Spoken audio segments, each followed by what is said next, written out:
We'd like to welcome you to everything there is to know.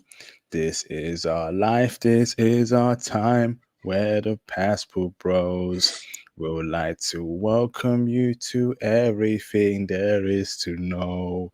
This is our life, this is our time, where the passport bros. We'd like to welcome you to everything there is to know. This is our life, this is our time, where the passport bros. We'd like to welcome you to everything there is to know. This is our life, this is our time, where the passport bro. Let's go. We're here, brothers. IP International Passport with Mr. Theo Waff for yet another classic stream for y'all, future classic. First and foremost, please press a one in the live stream chat if y'all can hear me loud and clear. How's the audio? Mayday, feedback.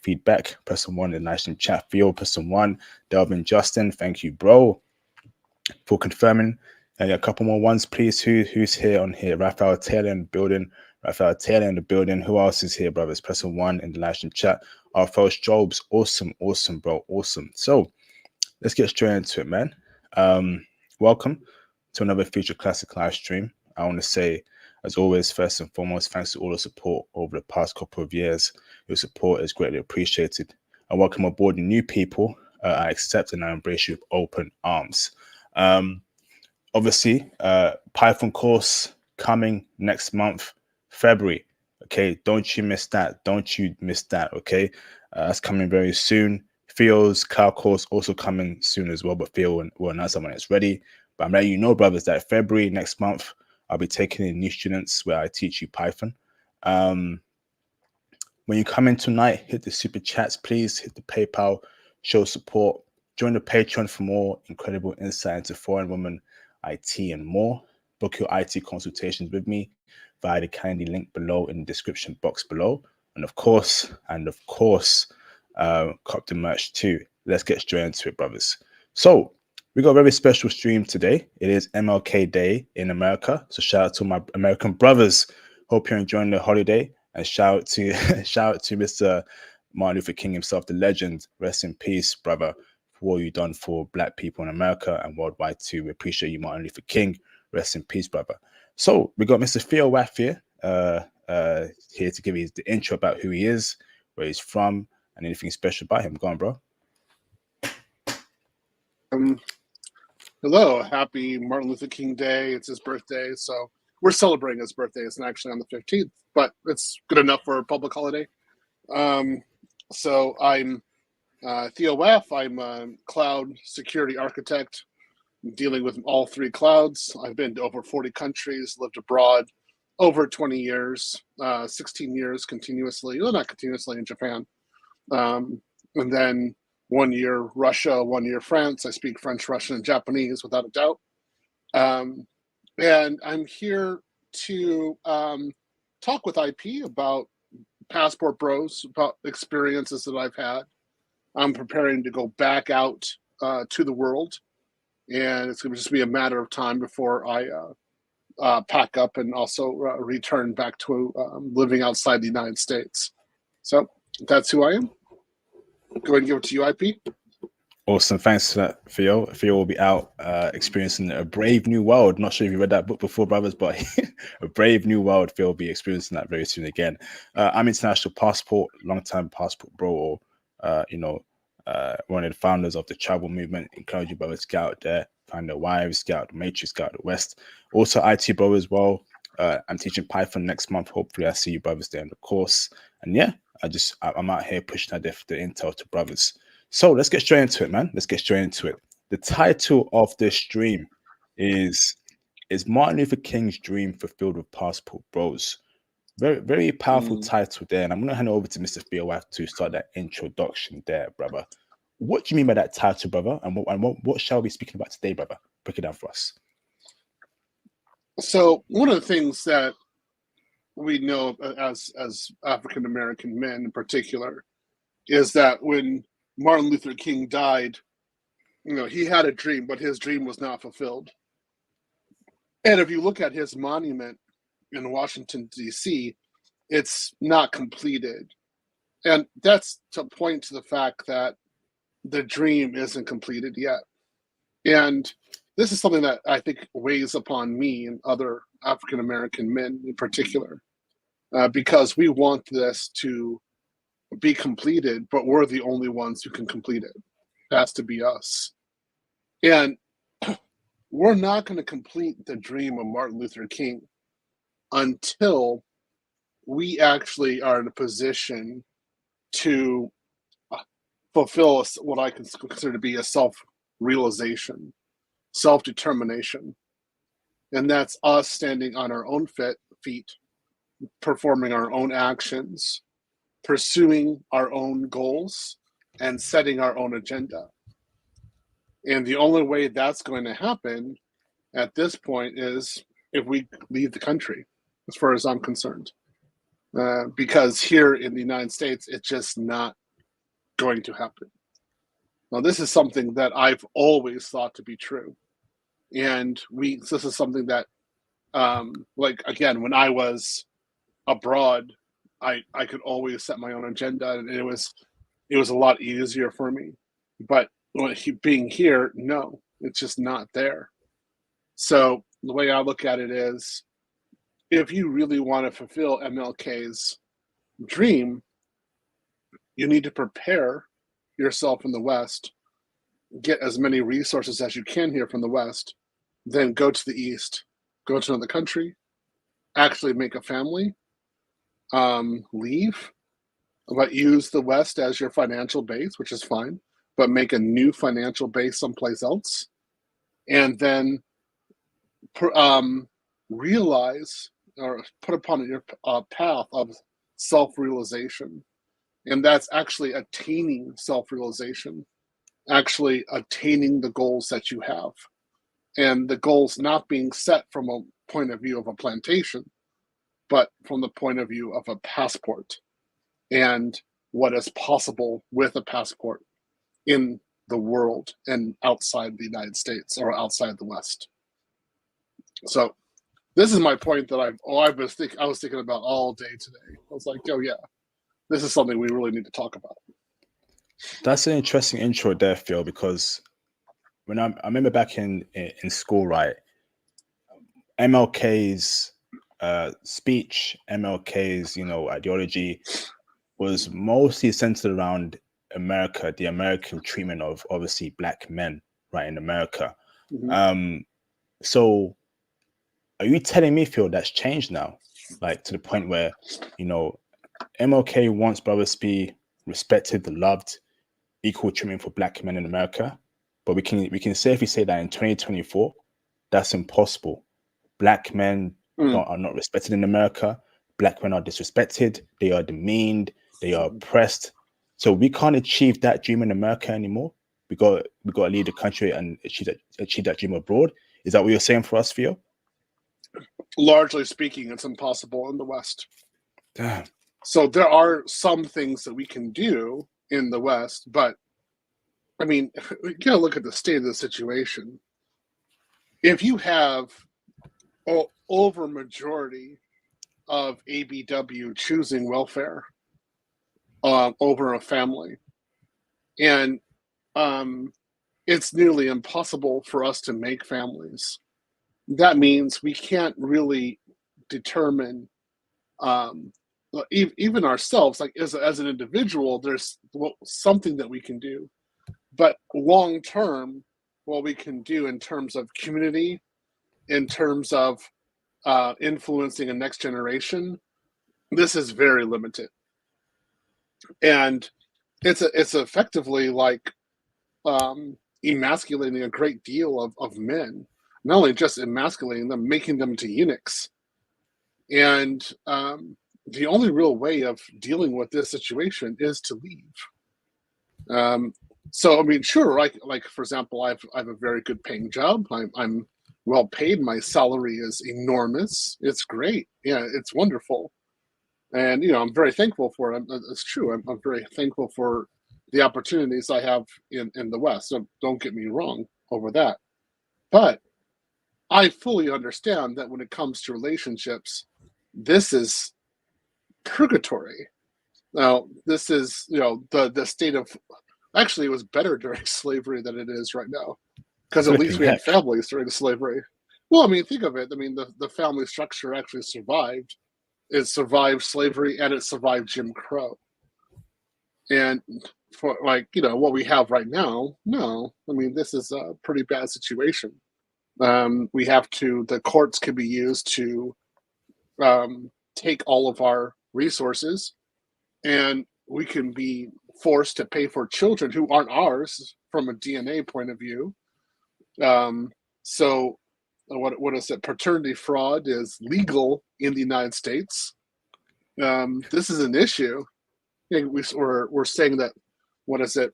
Over 1/3 of men who actually are asking for a DNA test are finding that they're not the father. So this is something, I mean, these kind of situations are popping up all the time.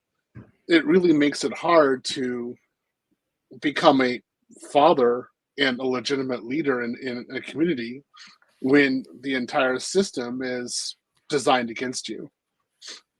So where do we do? Well, we go abroad. And when we go abroad, we can establish the families that we want and continue our legacy, actually establish a legacy and then continue it. And this is exactly what Martin Luther King would have wanted us to do.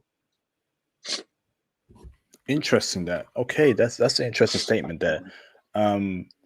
So I think it's very important for us, brother, to define what MLK's dream was, right?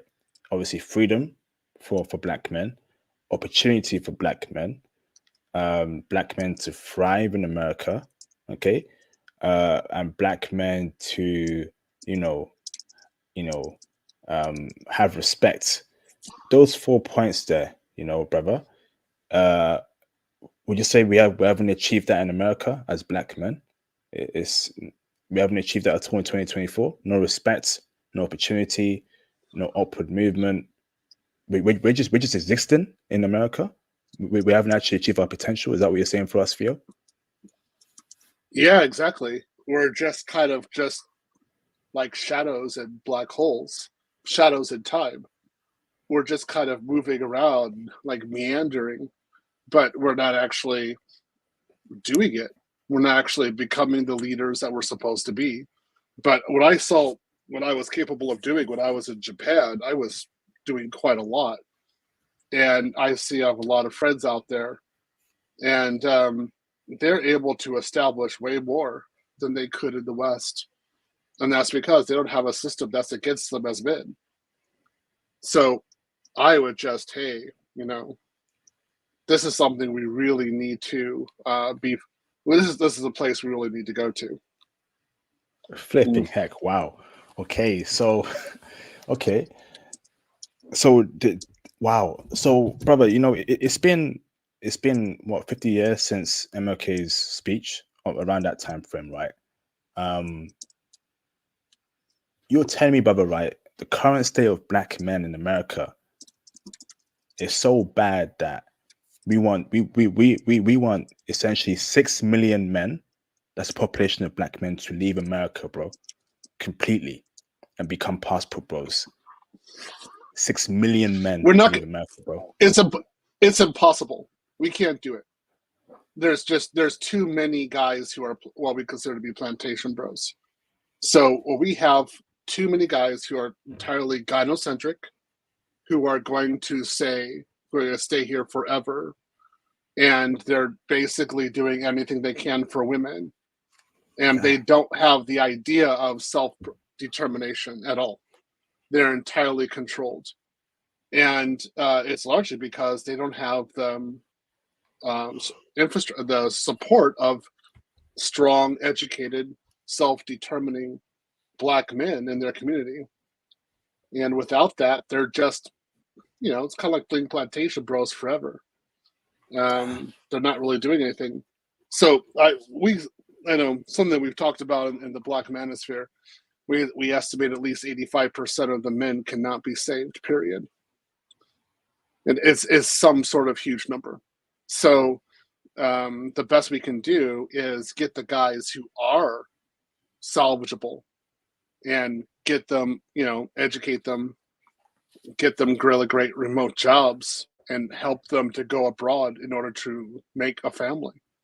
For the 85% who are still here in the States or still in the West, more power to them. I don't know how they're going to really go on, though.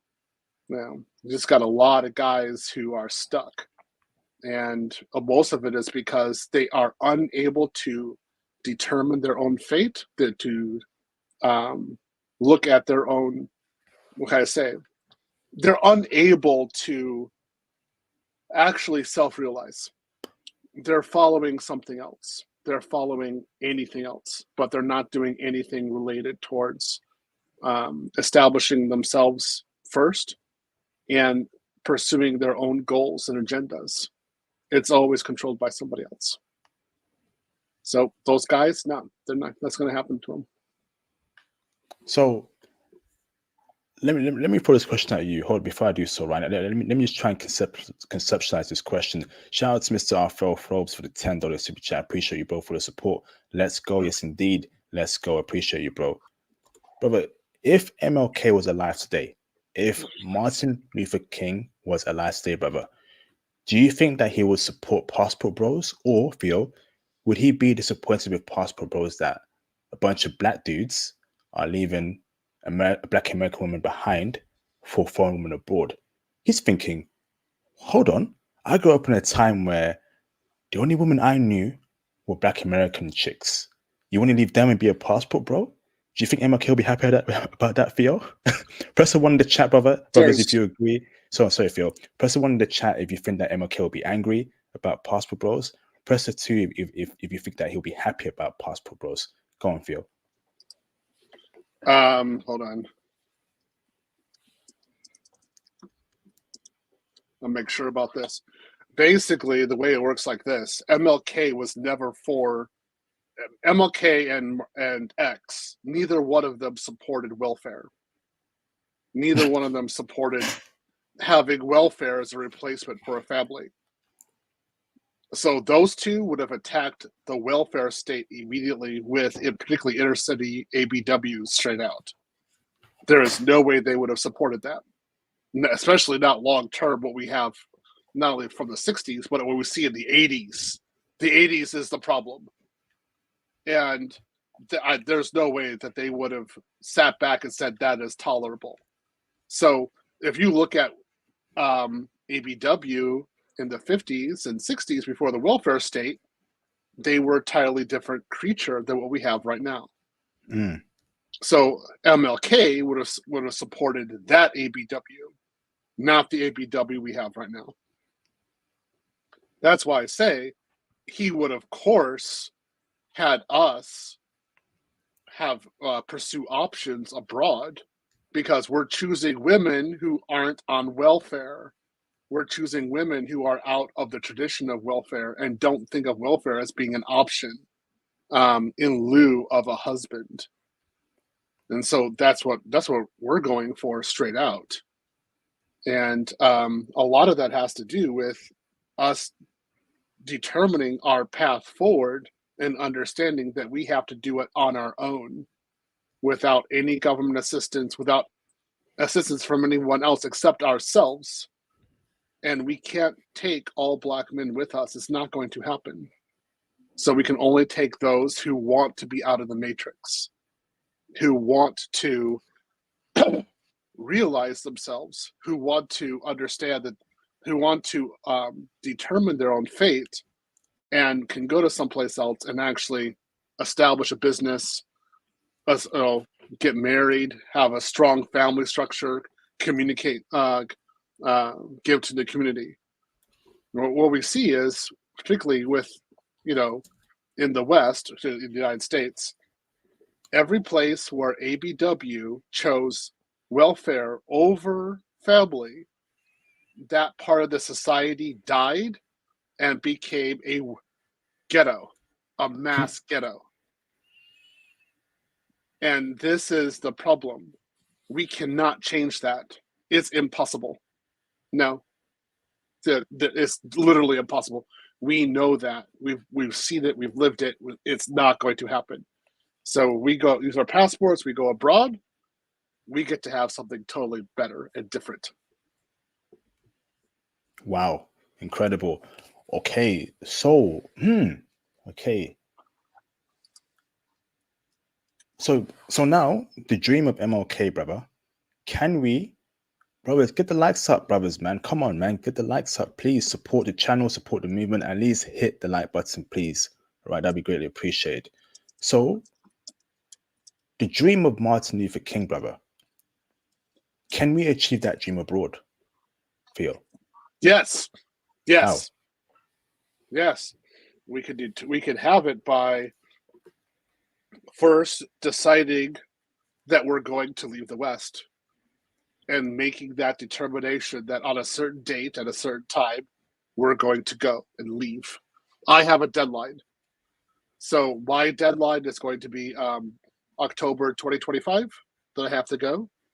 Um, I'm trying to accelerate this, but of course I'm super busy, so it's a little harder to do. But when I went to Japan, it took me 2 years to go to Japan. It wasn't something I could just instantly do. It took some preparation. So because I was there extended for an extended period of time, I wasn't just flying back and forth. When I got on the airplane, my airplane ticket was one way. It wasn't returning. So when I established myself in Brazil, my ticket. Well, I'll be here 2 months a year, and then I'll be 10 months a year in Brazil and Sao Paulo. But yeah, it takes a little bit of time to get that in. But you can establish yourself abroad, and in doing that, you can have the full manifestation of what MLK's dream was. And you could go to someplace else where, of course, you're working remote, so you're having the normal Western job, which is great for you. But when you open the door, you're in a community and with people who value you, who value your opinion, and want to work with you. And you're with women who choose family first and children instead of career and government. And that is the best way to do it. So let me ask this, Theo, right? How do you feel, Keisha, right, is going to feel about your words, Theo? But the words you're saying right now, Keisha, brother, right, is like you are going against the old black order in America right now, brother. The NAACP. You're going against, the Democrats, the black Democrats that sent for Biden. Brother, you're going against the Harvard University, Morehouse University. Brother, how do you think they will take your comments, brother, that you should abandon achieving the dream in America, leave it all behind and go abroad and forget about the West, brother? How do you think they'll feel about your words, Theo, as a black American man yourself, Theo? I don't care. They have nothing to offer. The only thing they have is to do the same kind of gynocentric solution based upon feminism, government, state degrading men, and there's no place for us to achieve our goals within that environment. There's nothing, zero. Again, these people support us being cucked and paying for another man's child in a fraternity fraud, and that's just fine. And again, all women are great and everything like that. I'm not. They have nothing for us. Nothing at all. They don't have. Again, you get the government programs are usually for ABW or for women. They're not for black men. And you see again, the black men in the States who actually do the best are non-ADOS. So, I mean, there's nothing for us. The best thing to do is actually to leave. When I say educate yourself, determine what you want to do, go for it, and become the best version of yourself. And of course, it's only a certain group of men who are actually making illegitimate children. Over 54% of African American men are middle class, single, and childless. It's true. So it's if we we're not, if that's not an area, we're not contributing to the social ills that the ABW really love to endure, continue. Well, I think what I want to say is that if we really want to make that family, if we want to excel, if we want to be a part of a community that cherishes us, and we want to thrive and actually help others and be a part of a real community, well, we got to get out of the West, and there's really nothing for us here. So, I mean, I look at the guys. I mean, I always say that. Do you really want to be in an environment where you being a good educated black man will never be valued? You're having children will never be valued. You're basically a walking ATM at best for anyone. And your opinion isn't listened to, it's deferred. You're not able to express yourself the way that you want to. And you can get a job, but you can easily be passed up by somebody else in some sort of program. So yeah, you can make a little bit of money, that's there, but I mean, you have rampant inflation, price instability all the time, and you can be fired in a second, which is always true. And again, when it comes to family, every problem that there is because of you. I mean, are you nuts? You can't do self-determination in a family in that kind of situation. It's not going to happen. It's not. No. I would say what you have to do is, if you really want to do Martin Luther King's dream, leave have a Western job. Remember, work remote. That's one thing I say is very key. What definitely want to do that, but work remote, establish yourself in another country, get married, make a family, be a part of a loving community, and then there work to expand yourself, expand others, and work with other Black Western men who are in the same boat as you. And go over there and make something else happen. And if we do this as a group, we can really engage in self-manifestation in a way that we have no chance of doing whatsoever in the West. So this is where we really want to go.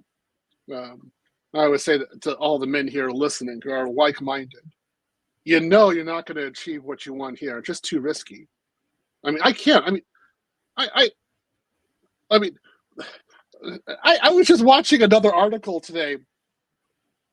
If you really start using Google and use public information, you can find somebody's address and phone number and their birthday. And you got women saying that men knock them up, and these guys are being put into on what is it, child support, and they never even met the mother. They have no idea what's going on, right? And that's just fine, because don't question any women. That's just fine to do. I mean, these kind of situations can happen at any time in 50 states. Why would you stay with this? Why? It makes no sense. Why would you ever? So if you go on a date with a woman, you run the risk of her turning around and saying that you are the baby daddy. You don't even know what's going on. I mean, you can't risk it. So abroad, you'll be treated better, and what you want to achieve will be there waiting for you. Say, get your passport and go for it. Wow. Incredible. Let me read the super chats. Shout out to Mr. Jack Daniels for Jack Daniels. Flipping heck. What a name. What a name, bro. For the $5 super chat. I might have some Jack Daniels and Coke, brother. Joking. All right. As a man who likes some thick, I find it hard to find BBWs. Big black woman, I'm assuming, overseas. IP, can you tell me what country I can find the most BBWs outside the West? I would say South Africa and Kenya and Uganda. South Africa, Kenya, Uganda. The hip to waist ratio is crazy, bro. Particularly in South Africa. You want to be in those countries, bro. From what I've seen and from what I've heard, that's where big beautiful woman, I'm guessing, or big black woman, I don't know. You find that there, bro. Shout out to Royal Black for the $22 super chat. Appreciate you, bro. Respect IP and Theo. Let's do this as a group, bros. Yes, indeed. Let's do it as a group. Yes, indeed. Thank you, bro, for the support. Much appreciated, brother. Awesome. So, incredible. So, oh, hold on. Somebody's saying I've been in Japan. Black men are not balling like that. Yes, they are. Black men are doing very well in Japan. They're making families. They're buying homes. Their children are educated. They're doing extremely well, and that's where I started doing extremely well, was in Japan. That's where my career started, and I straight out say there are opportunities that I had in Japan that I would not have in the United States at all, in particular regarding entry-level jobs, because entry-level, of course, in the West, you're supposed to have, if you finish university and then they say you also have 2 years of experience, so what are you supposed to do, right? And in Japan, they're like, oh, you just finished university, cool, you're just a debutante, like you're just a starter, we have a job for you, come over here, work for us. That's true. I can confirm that. Yep. I can confirm that. And I know some Japanese people that have done it like that. That is very true. They look after their people very well. Entry level job, very true, bro. And I can back you up there. I mean, we had a brother on the stream on Saturday, right? He has a house in Japan. He has a condo. He had a family there. He was in IT. So brothers can be successful in Japan. They can be successful. So, but you're telling me, right? So, brother, can you tell me the countries in your opinion? So, basically, America's done for. America, we can't. Brothers got to forget about America. It's over. Okay, the immigration crisis, black men being ignored, black men not being catered to or cared about. Cool. What countries around the world, brother? Give me 5 countries where we can actually implement Martin Luther King's dream as passport bros. First one would be Japan. That's you. Black men in Japan are implementing his dream on a daily basis. It's just straight out. I'm watching what this guy is saying. I'm just like, look, I was 28 years old. I was making $120,000. I wasn't the only black guy doing that before 30. So you can definitely make quite a lot of money in Japan. It's huge that you can do. Second country would be Colombia. If you have a remote job and you're in Colombia, you're set. You can make a huge, wonderful family and be a part of a network. I would definitely recommend Colombia as a place to actually establish yourself and go forward, especially with a family. Third would be Brazil. I cannot emphasize enough the opportunities that you have in Brazil, closeness to the West, infrastructure, like everything that you would want is pretty much there. Price level is ridiculously low. So you can go there, implement his dream, make a family. It's great. I mean, what was I think divorce rate is still under 3% in Brazil. Ridiculous. I mean, you're set. It's a really great place. Next one I would say is Tanzania. Tanzania has a wonderful infrastructure. It's a growing economy. They have tight family structure. They have women who definitely want to get married and are interested. And, you know, a lot more guys here are interested in thick chicks than I am. So, okay. Yeah. And close enough to Rwanda, so you can go over to Rwanda and go get one of them over. Those are some nice honeys over there. Take them over to Tanzania. You're set. The last one I would say would be Kenya. You can definitely do what you want. And really, as a black man, you can totally establish yourself. And the dream of actually not only working, we're talking about Martin Luther King, you can have the job, you can have a local job, you can be respected. The law system is very good for you as a foreigner there. You'd be doing very well, and you can establish a life for yourself by far better and superior to anything you have here in the West. So those are the 5 countries I would just straight out say, go for it. If special mention would be Germany. You can do very well in Germany. I don't like the tax structure, but when it comes to getting married and being respected, as long as you learn German, you learn how to speak Klingon, you'll be fine.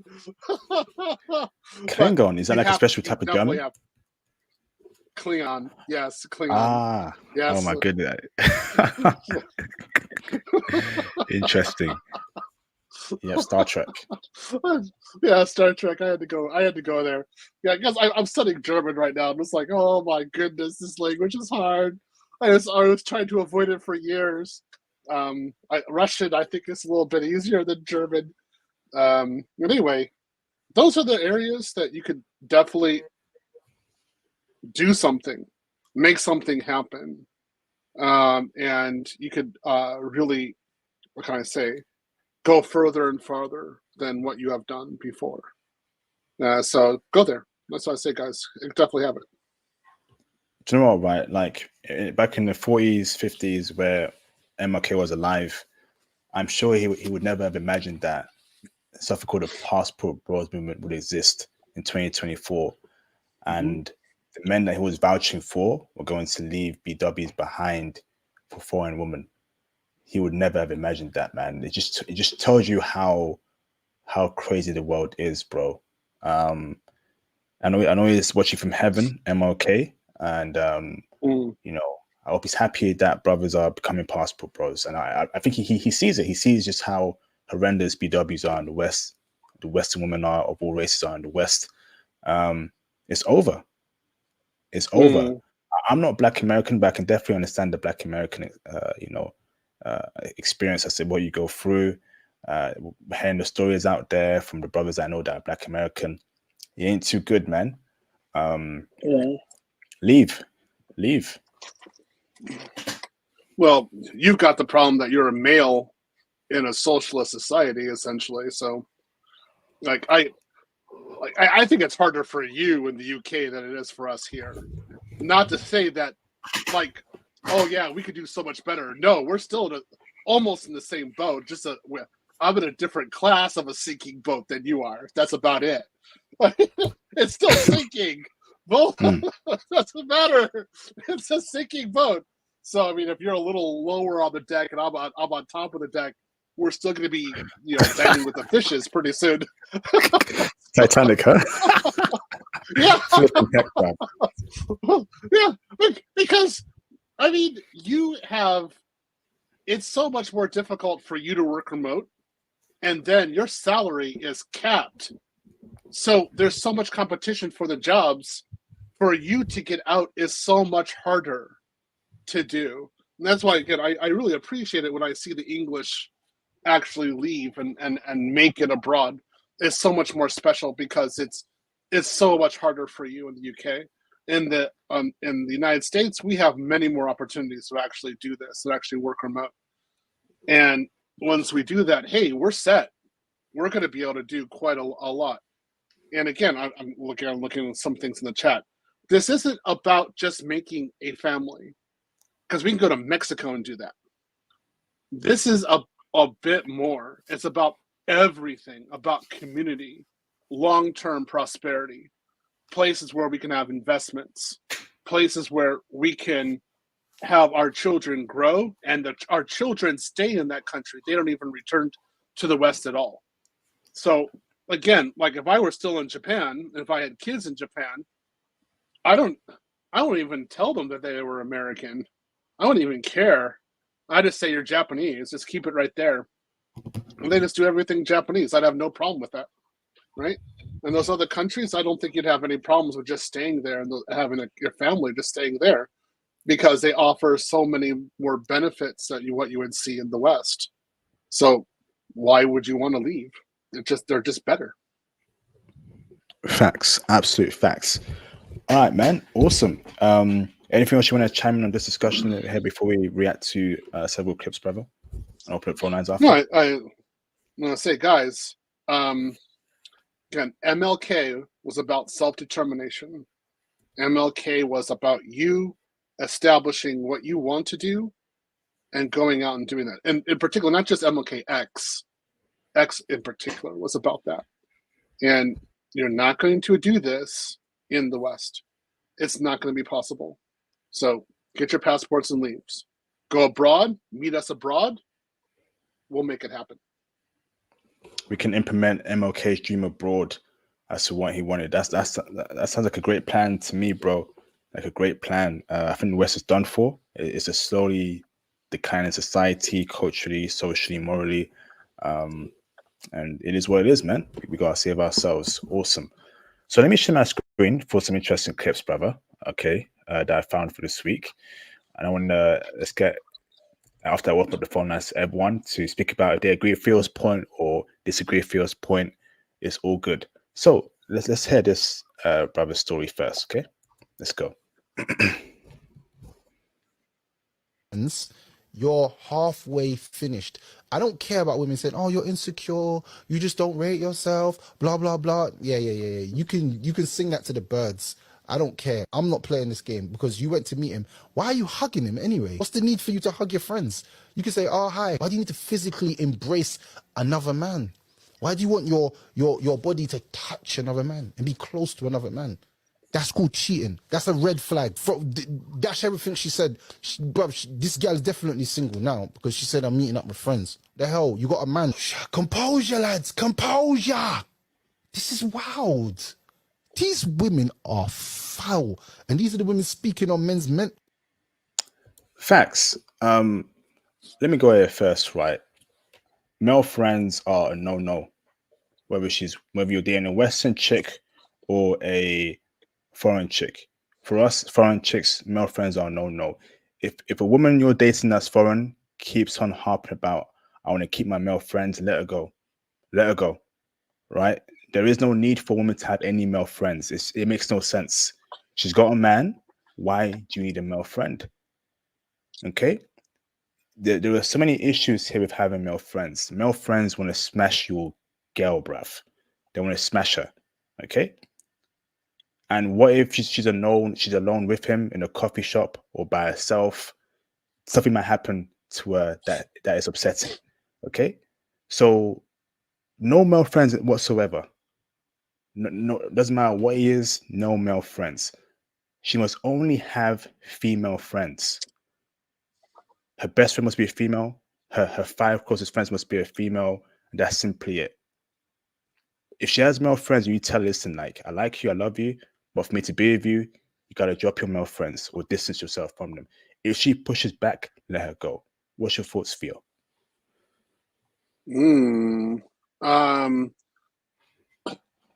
Okay.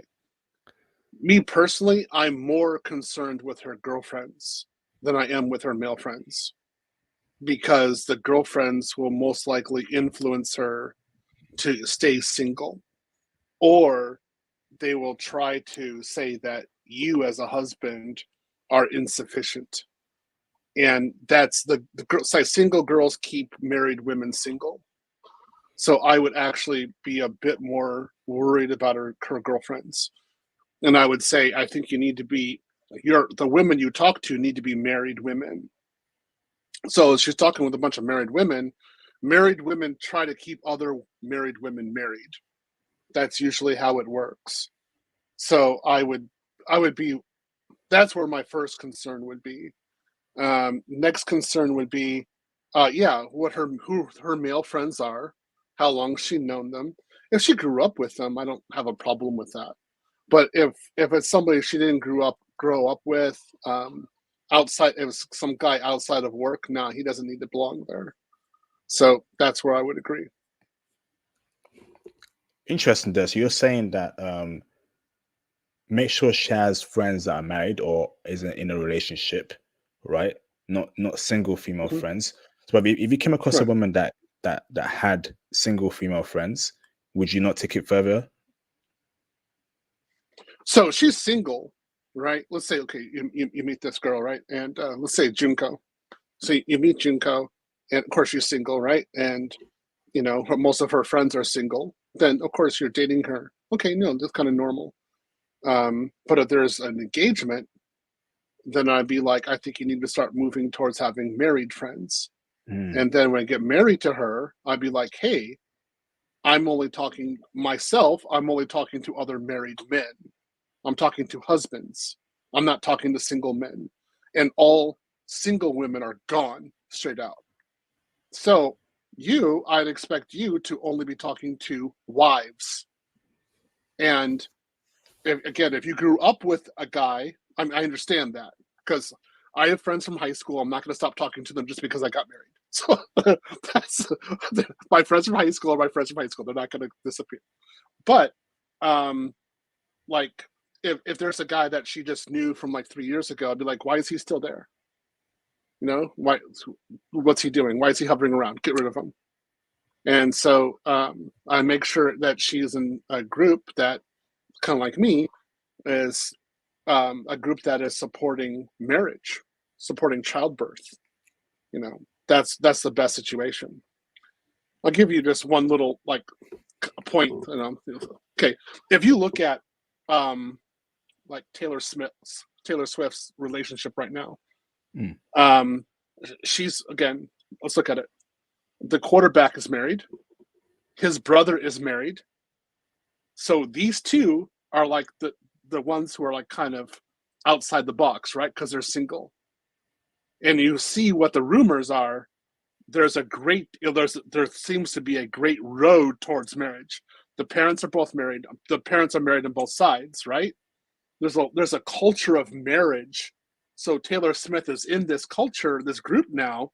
There's a very great likelihood she's going to get married to this guy because everyone else is getting married and everyone else is married in that group. That's what you want. So you would be looking at that and say, yeah, you could talk to my brother. I don't have a problem with that because he's got a wife. But you see how her girlfriends are changing. They're changing to being, she's chit-chatting a lot with married women now. That's what you want. Then she's going in the right way, right influence. What if, brother, the woman you're dealing with, right, says, no, I won't leave my single female friends alone? How would you do that feel? Would you just get rid of her? She would, before marriage, if she really wants to stick around with her single friends, and they're really important to her, yeah, she's gone. She's going to stay single forever. So, no, don't stay around with her. Yeah, but it's the same thing. Like, again, when I was engaged, I pretty much dropped all my single friends, all my single male friends. When I got married, I only talked to husbands. I had no other reason to talk to single men. What about they were your bestest friends, bro? Forever? No. Well, from high school, that's different. High school is a different category. But if we're talking local in Japan, no, man, I only talk to married men. Why would I talk to a single guy? He's talking about smashing all these girls all the time. I don't want to be around him. He's going to be a bad influence. I was with guys who were married, and they were talking to me about having kids in Japan. Of course I'm going to be with them. They have my interests. Makes sense. I see. So, brother, before we move on to the next point, so the male friend that she's known since high school for a long time, right? You ain't going to be concerned about that. What if they smashed before, brother? You know, no, that's different. Not actually. No, I don't think I'd really care about that either, because I have so many friends in high school where that they had, like prom night, they definitely hooked up. And when we went back to our 20 and 30 year anniversary, they weren't trying to go out in the back of the high school and get lucky again. They were married to other people. They weren't trying to do anything. they reminisced. They had some jokes about what happened. They're like, "Oh yeah, we're young. That's what happened." And that was it. There was no other further communication for the most part. That's why I'm not. I would never worry about that. What if, brother, right? She has a friend, right? Male friend, known for 10 years, okay? She met you, let's say 2 years ago, okay? But the year before she met you, brother, she smashed that male friend. And that means in the last 3 years, bro. And you knew about it, she told you? No, but that's not high school. So that's outside of growing up. So those kind of guys have got to go. I said that. Yeah, of course. And for yourself, any women that girlfriends you had before, you got to get rid of her too. But probably you already have, because she's stalking you already. So you want to get away from her as fast as you can. Yeah. Yep. Awesome. Okay. Uh, No. let me Okay. let me say this real quick. Johnny Walker, go hardcore. I'm reading what you're saying. I like it. Go hardcore. You could flex hard. You're being too nice to him. Okay. Okay. So next clip. Move from studio. Move from studio. Okay. So let me share this one here. Video file. I want to know your thoughts about this. It's over here, bro. What's your thoughts about this clip?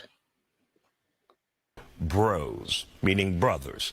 It's a traveling community of upwardly mobile black men accused of going around the world searching for a more traditional and submissive wife, and then return home to humiliate black women in America. Women around the world are speaking out against the passport bros, even calling it a form of sex tourism and sex trafficking.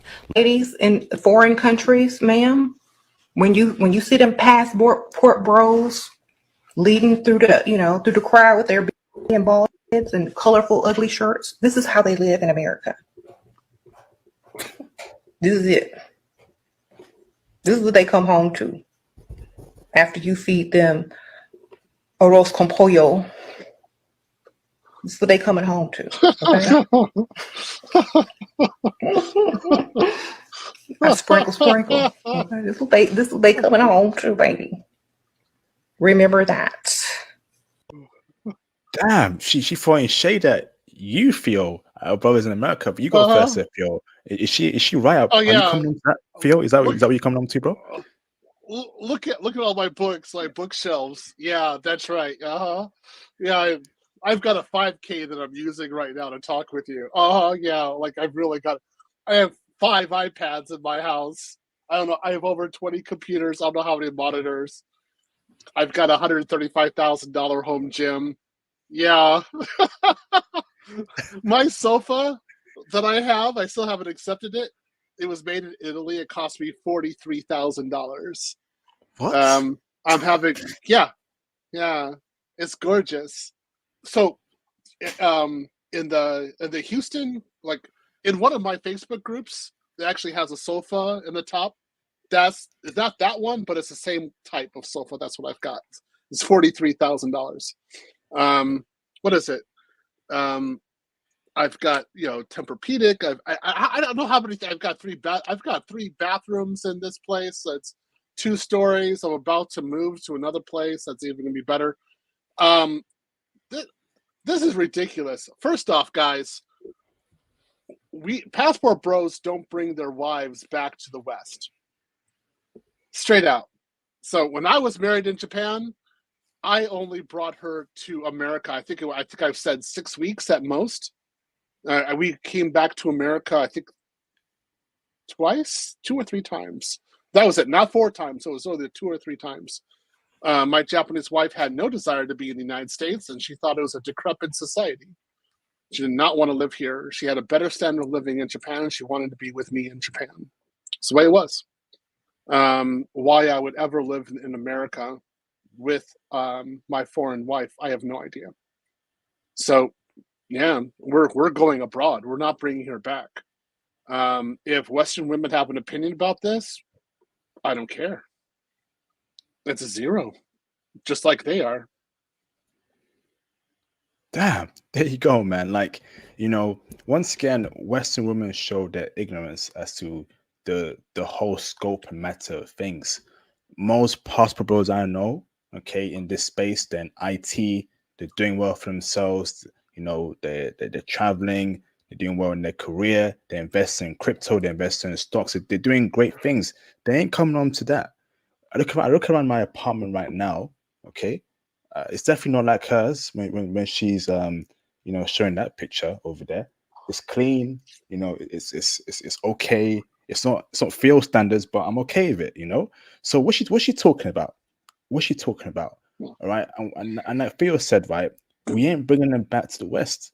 We're keeping them in their own countries. Because guess what, Theo? If we bring them back to the West, they gonna meet a woman like her, and she gonna poison their minds, put in their minds a whole lot of BS and garbage, brother. And before you know it, Theo, your foreign woman is turning into a demon. God forbid, bro. God forbid, bruv. Break it down for us. Yeah, I mean, it's well, yeah. There's a possibility that's going to happen. I would say, guys, just stay abroad. There's no reason to bring her back. There's no benefit at all. So, I mean, I can't think of one reason why you would want to bring a foreign wife back to the West. You left here for a reason. Why return? It doesn't make sense. You can come back to have some fun. I mean, like a vacation or something like that, but that's about it, right? And so, again, for people who are listening to this, I own my house, I own my cars, I have no debt. I've got well over $1 million in savings. I mean, in investments. I have no desire. I mean, I'm well off, very well off. Why? Again, people are like, "Oh yeah, passport bros don't have money," and stuff like that. Yeah, actually, we do have money. That's why we're being smart about things and not transferring our funds to Western women, because Western women aren't worth it, and we can do by far better abroad. It's like, okay, so I go to Germany and I buy a BMW in Germany, and then you think I'm going to bring my BMW to America? No, I'm not going to bring my BMW to America. I'm going to keep it in Germany. In fact, I'm going to stay there. I think I have the Autobahn there. Shoot, I'm game. That's it. I'm staying there. I don't want to. I have my wife in Germany. I got my BMW. I don't need. I can deal with. I'm good. I got sausages, beer, got some winter. I'll deal with winter. All right. Like, why would I do that? And they're like, it's only the Americans who have used cars, broken used Fords. They'd actually be jealous of your BMW in Germany. Why would you care? You don't care about that. You're good. Absolute facts. Absolute facts. Get your passport brothers to avoid women like this. Awesome. So next clip to react to. Remove from studio. Present. Sophia, I want to know your thoughts about this chick, right? She's definitely, so brother, it's several clips at once, but let's do the first one, brother.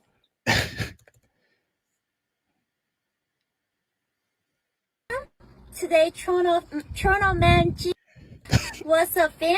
Today, Toronto man Giga is eating cocoa bread, dark chicken sandwich, and plantain fries, and peanut punch as a Toronto man.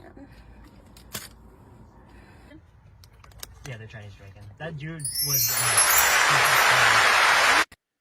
One more time, bruv. What's up, fam? Today, Toronto man Giga is eating cocoa bread, dark chicken sandwich, and plantain fries, and peanut punch as a Toronto man.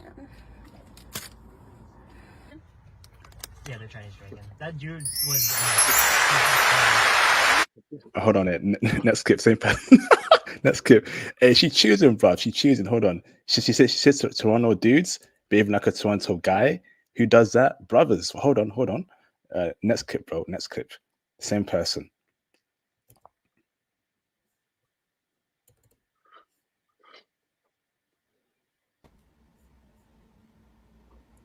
I look so Torontonian.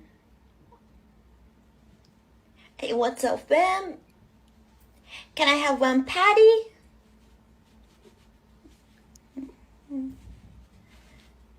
What's up, fam? One more time. I look so Torontonian. Hey, what's up, fam? Can I have one patty?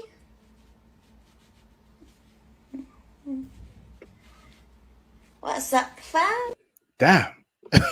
one more clip, bro. One more clip. All right, hold on. Same person, bro. All right, so here it is.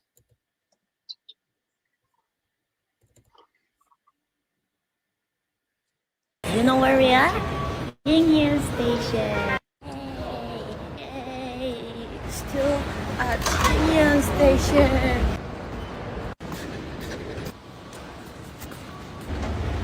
Union Station. Do you know where I am? I have no idea. Hold on, Theo. One more. Back to the original. Hold on, bro. And then this one here, and then here. This one here.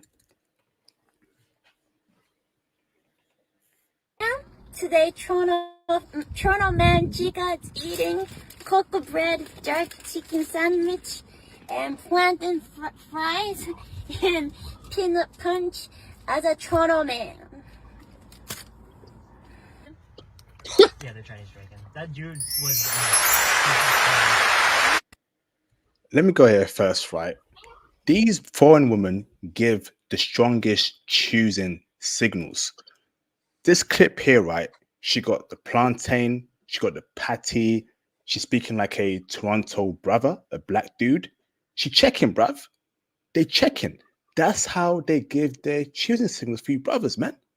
Look at that. The peanut butter punch, the patty, the whole 9 yard, bro. All right. And the thing is, Phil, right? I just love how goofy they are. Can you imagine an English chick, right? An American chick create a clip like that, show her interest in brothers? No, bro. So we have a Japanese chick, right?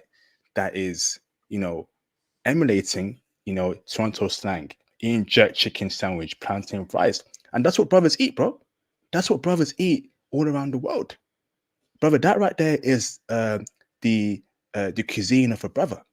And here she is sending out those strong choosing signals.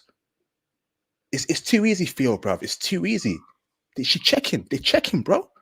And she does it in a goofy way. I love this passport, bro. It's right here, bro. Break it down for us, Theo. Damn. Okay. All right. So you have to try to think of what she's saying in Japanese first and translate it to English. That's how I did it. I was watching her, and then she would say it in English, and I would translate everything to Japanese, and then understand how she was producing her English. And she would talk this way about any kind of food. I know because this is how my Japanese wife talked in our first year of marriage. She acted like this. But I was sitting here watching. I was like, oh, it's Yukiko. But there she is again. That's exactly how she acted. But she didn't act like this just towards black food. She acted like this a lot towards English food, like Indian food, Indian curries. This is how she would act. Or any kind of American food, French, Greek, Turkish. She would act like this. So this is how they act in their natural form when they're relaxed, when they want to be cute. They're very adorable, and you can't leave them. It's impossible. They got you. And she's actually very happy to have you around. It's an adorable situation. You're never going to forget it. I still remember my wife this way. We had a wonderful time. Yeah, that's just my little point. But bro, I don't know what more to say. Yeah. But hold on, bro. But you heard her say fam. What's up, fam? Toronto man handshake. Bro, these are terms that brothers use. Fam, the handshake, eating the plantain food, and her and the accent too, brother. She's trying to emulate that Toronto Jamaican, accent. She's checking for brothers, bro. She's checking, bro. Brother, I know Toronto culture quite well. I've come across Toronto dudes, brother.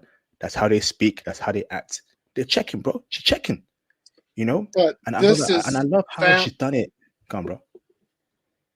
Fam is a part of J-pop, so they've taken it from hip hop. No, yeah, so, bro. Come on, bro. yeah. Bro, come on, man. They didn't say fam in J-pop, fam. Come on, bro. No, they could definitely say that. This is why I'm just like, well, you just took it from YouTube. You took it from this source or that source. They're kind of just having like a fun with this Creole, and that's very normal.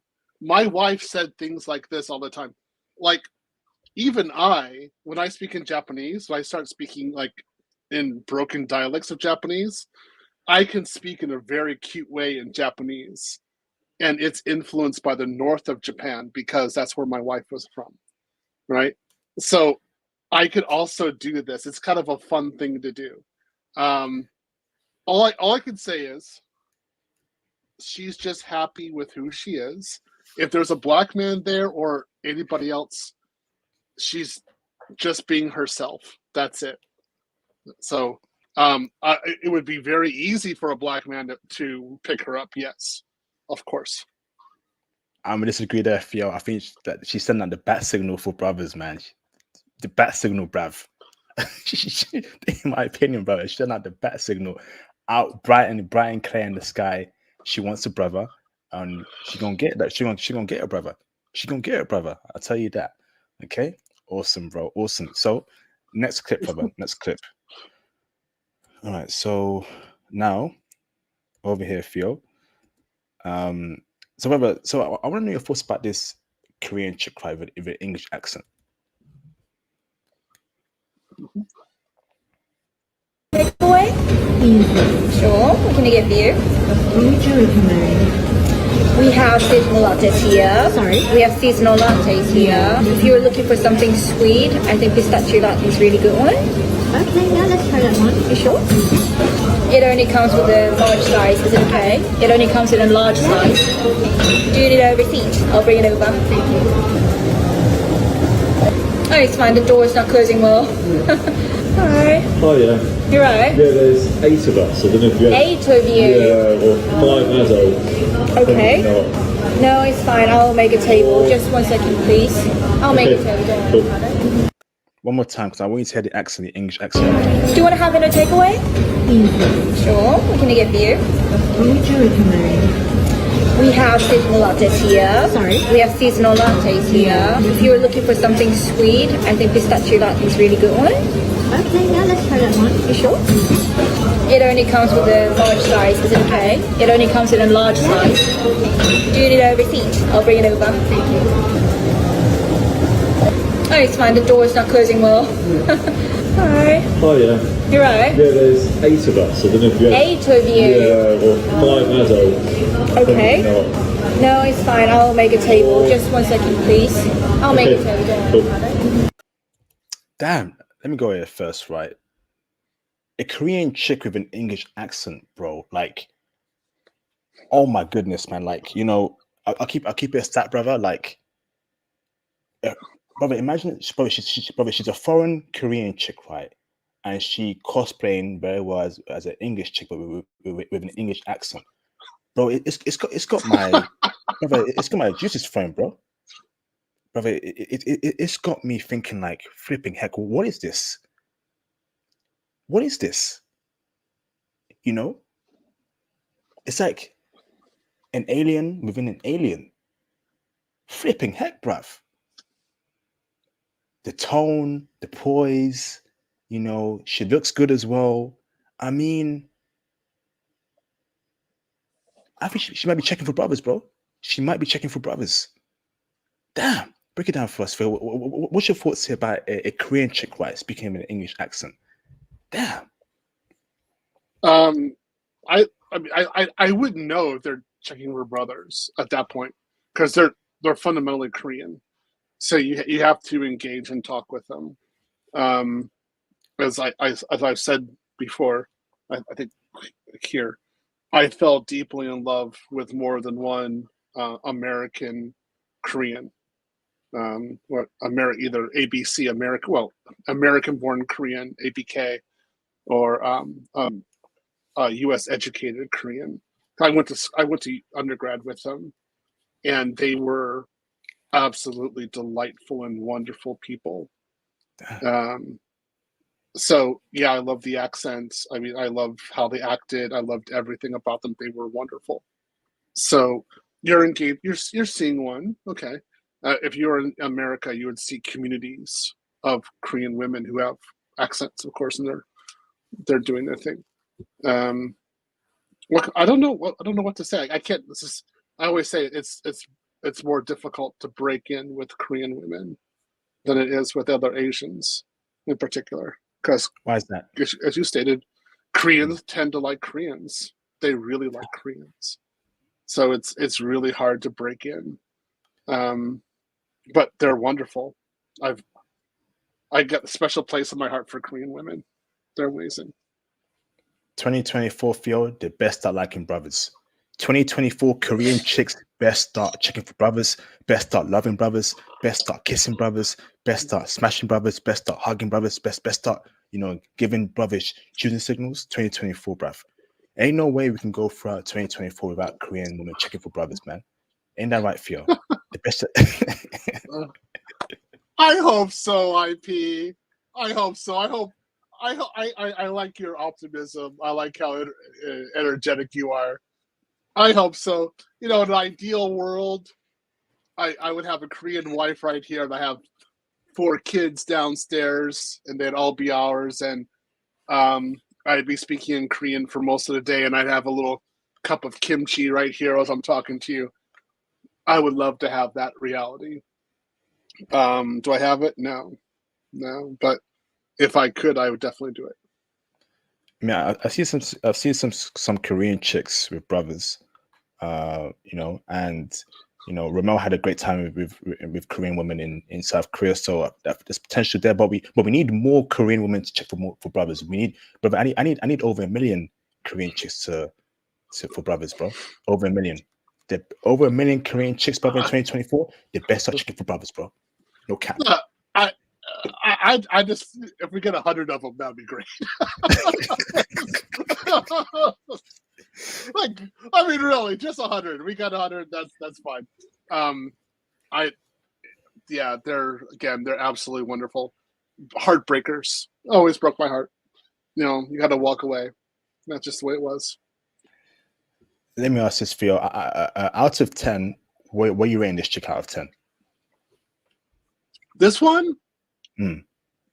I would, again, with my preference, because I prefer Korean women first, she would automatically be like a 9 in my eyes. Oh, wow. Yeah. That's a 9, bro.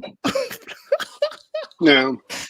But for me personally, yeah, because she's very educated. So highly educated Korean woman. If I could actually get with one, and it was successful, like I could actually get a marriage. Oh yeah, that's it. She's hitting a 9. Like, great. I'd have no desire for any other woman. But again, people in the chat, I want you to understand, I prefer Korean women over all other Korean women in the world. Oh, wow. So because I have that thing there first, she gets extra points automatically because she's Korean. Interesting. I thought you preferred Becky's blonde chicks over all the other chicks around the world. I'm surprised, bro. Damn. That's because I can get more blonde chicks around the world. Like, they're kind of plentiful. It's easy to get a blonde chick, like a blonde Slav. I can go ahead and get one of those, no problem. But the Korean, ever since I was 18 years old, the Korean is what I wanted. Remember, Japanese women were the compromise. They weren't the first one. I wanted Korean. Damn. Okay. Interesting. All right, man. Interesting. So, never knew that, Theo. But hopefully, you get your Korean chick soon. Maybe Theo has a blonde wife and a Korean wife and practice polygamy. You never know.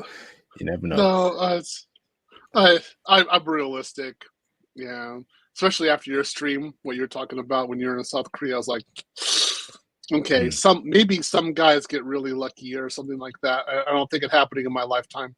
But as you saw in Japan, getting a Japanese girlfriend is pretty much like, having a pulse is optional. It's pretty easy to get a Japanese girlfriend. I mean, they're pretty simple.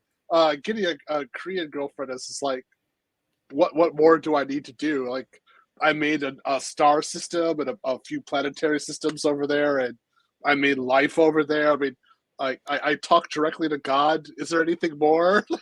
what do I need to bring to you? So it's pretty much impossible. So what can I say? So let me super chats, bro. Let's get the phone lines open. That's all the clips I got for today, bro. Shout out to Mr. The International Quiet Storm for the $5 super chat. I appreciate you, bro, for the support. Much appreciated, brother. Shout out to Mr. Jeremy Sears for the $10 super chat. I appreciate you, bro. Salute IP, salute King Theo.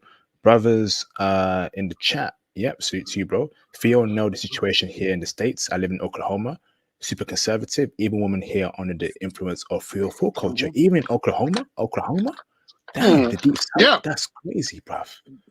Oh, heck yeah. They got it all over there. Got Texas here? Oh, everywhere. Then you go to Mississippi, Alabama. They're a bunch of 304s over there, man. You're not finding pockets of decent women. No, man. You got to get out. It's just it's everywhere. It's facts. Damn. Shout out to Mr. Real Black again for the support. Thank you, bro, for the $222 super chat. 1 out of 10 rate jerk chicken Japanese chick. Theo, go on, bro. What would you rate that? So that was the Japanese chick who was doing her accent in the car, the Toronto girl, right? Yeah. I would like her, to tell you the truth. I'd probably rate her a 6. But like, yeah, a 6 I don't want to leave. I'd be very happy with the chick. One more time. One more time for the coach. Are you sure this is a 6, brother? Are you sure this is a 6, bro? Today, Toronto man Chica's eating cocoa bread, dark chicken sandwich, and plantain fries, and peanut punch as a Toronto man.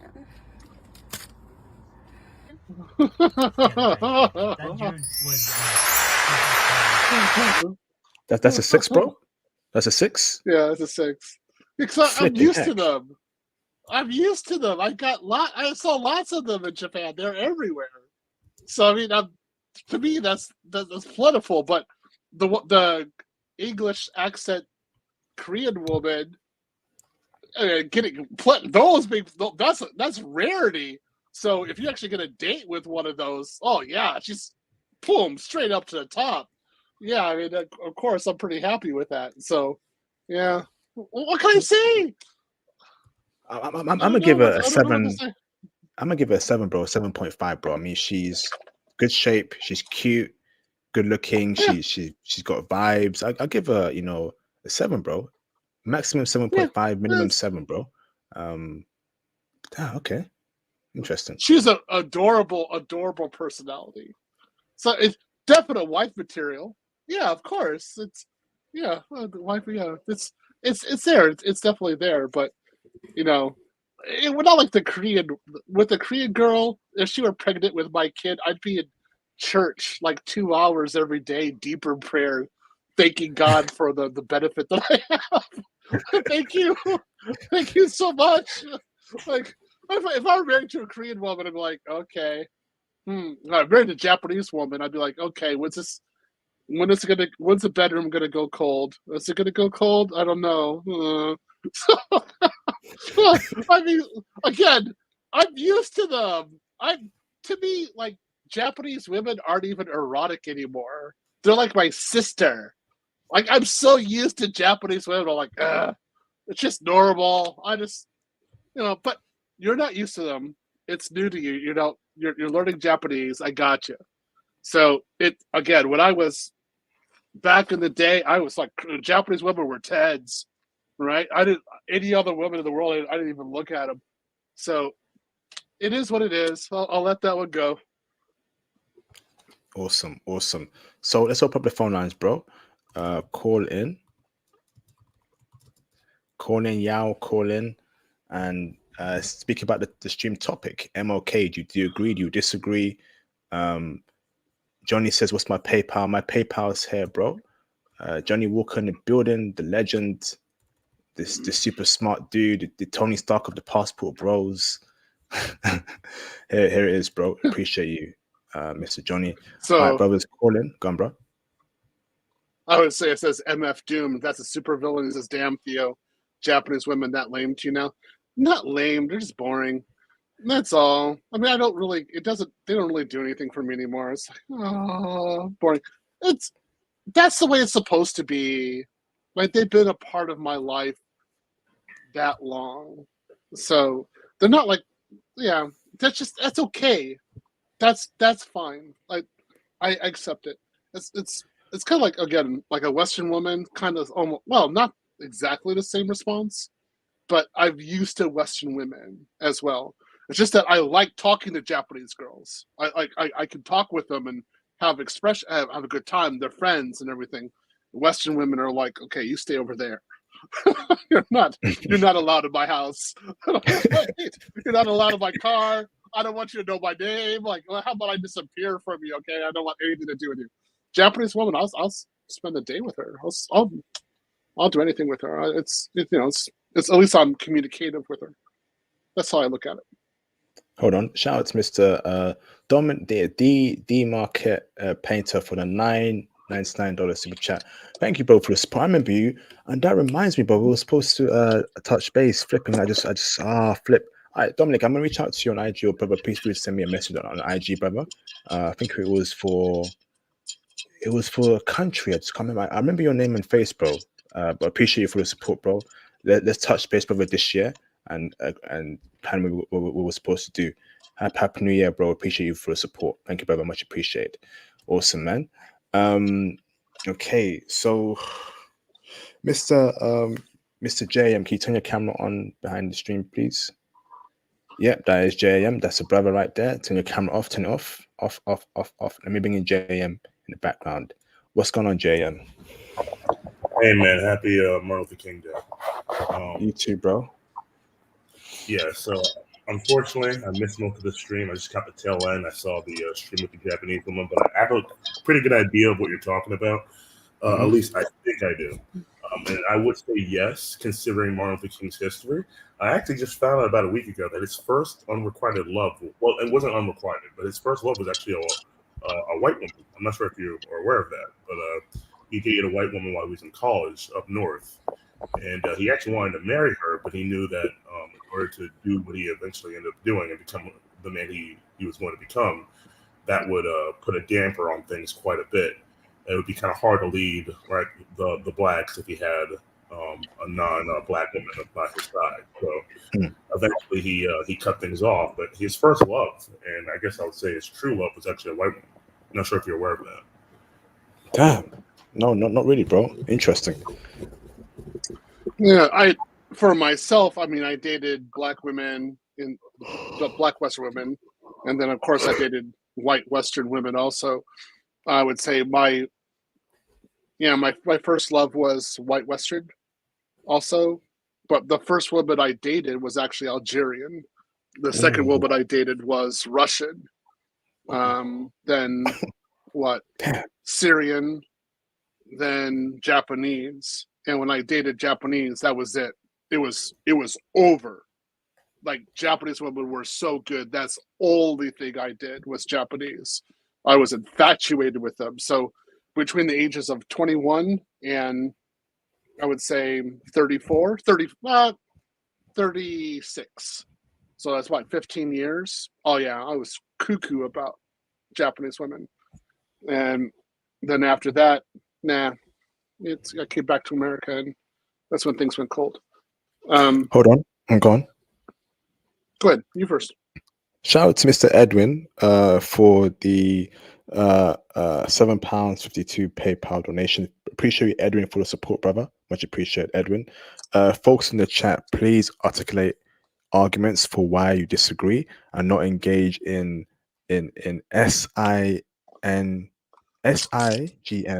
That is an ABW tactic. Hold on, let me repeat that again. Sorry. So Edwin says here, folks in the chat, please articulate arguments for why you disagree. Oh, so why you disagree, brothers, with the MLK point that Theo mentioned, okay, and not engage in SIGN. That is an ABW sign tactic. language. Okay. Sign language. We could say that's what KS said with sign language, so it's okay. What's that? Say that. Sign language. It's Same. what is it? Sign language.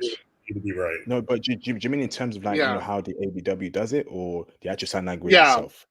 Okay. Yeah, it's actually how the ABW does it, and that's. I mean, it's okay. I mean, I like it how lively it is today. It's actually pretty good.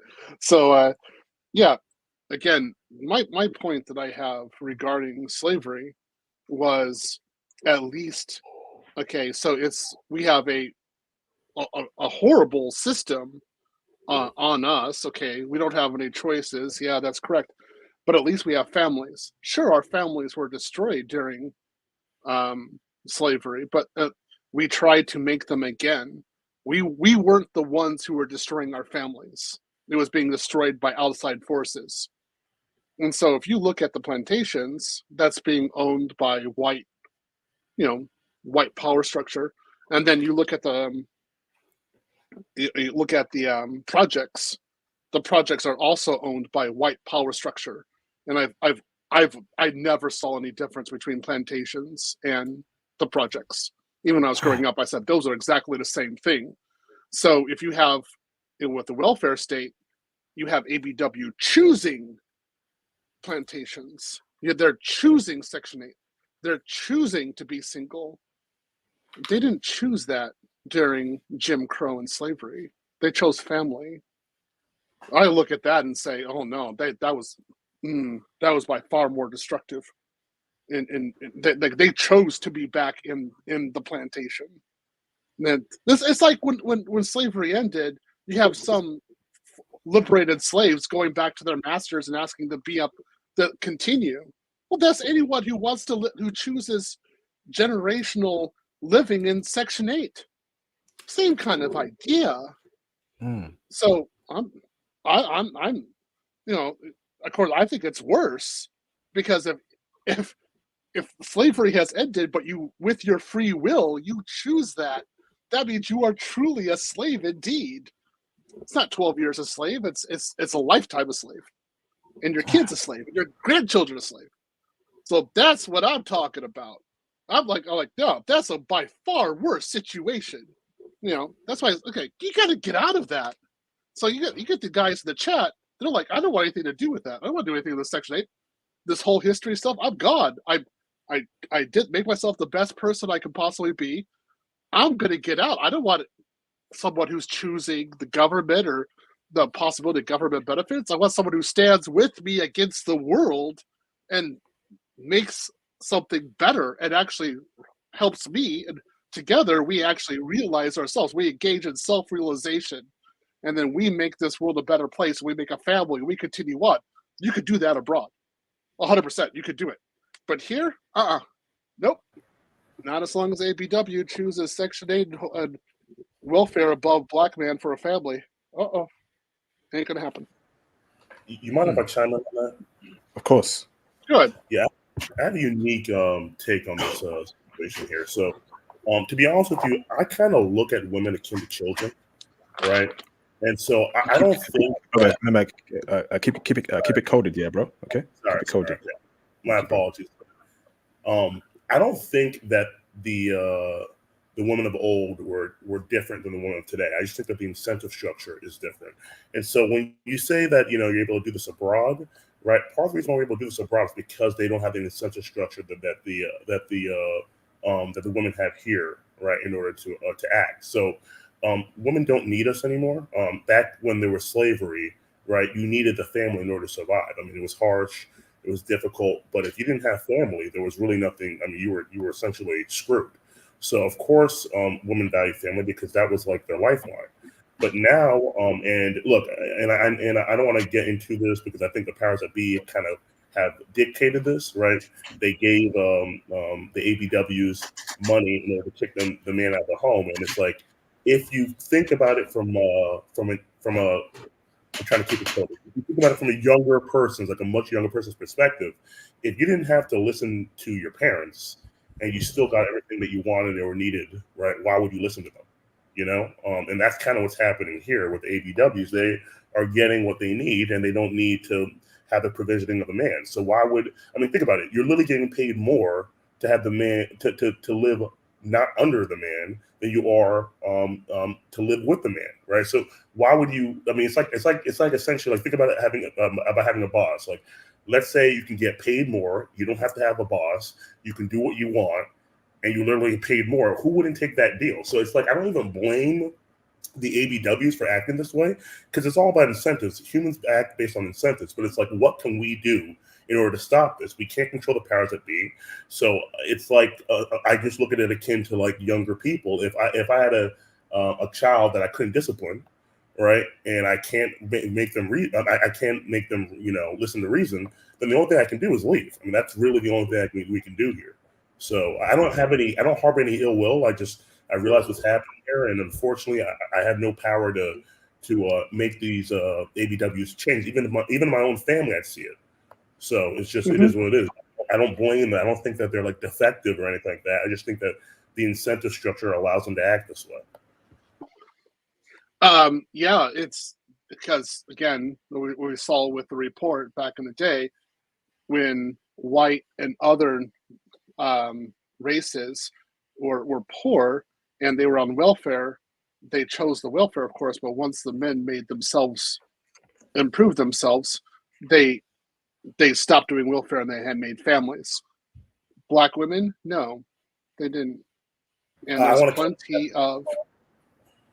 there's plenty of successful Black men, and they're not being chosen. And so when we go abroad, oh yeah, we're chosen immediately. Well, to my knowledge, the thing is, right, they forced the man out of the home in order for the ABWs to get money, right, with the Lyndon B. Johnson Great Society thing. But they didn't do this for Caucasian women. So I don't actually think it's that, ABWs made a different choice in Caucasian women. I think that they had different incentives. They literally said, hey, you can have this money, but you can't have a man in the home. And they would actually do routine checks about this. But this was not the case for Caucasian women. The Caucasian women just got the welfare with being able to keep a husband in the home. So I don't. I'm not trying to cape for them. Like believe me, I'm done with ABWs. IP knows this. I'm just saying. I don't think it's them personally. I just think it's the incentive structure because of the powers that be. So like when people talk about like the R word, Rism, right? I believe it's true, just on the way that people talk about it. I believe that they personally have incentivized our women to go against us, and there's really nothing we can do. We have to just go abroad and deal that way. I would agree that there's nothing we can do because they will continually choose.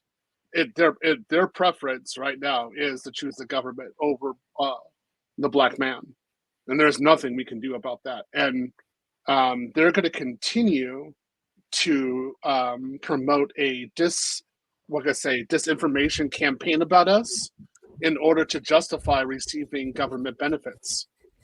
That's just the way it is.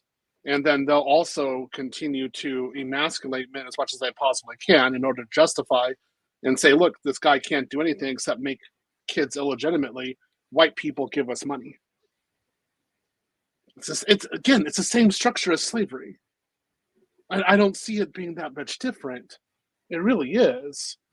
So I'm just like, oh yeah, why am I going to engage that? I'm not going to do anything there.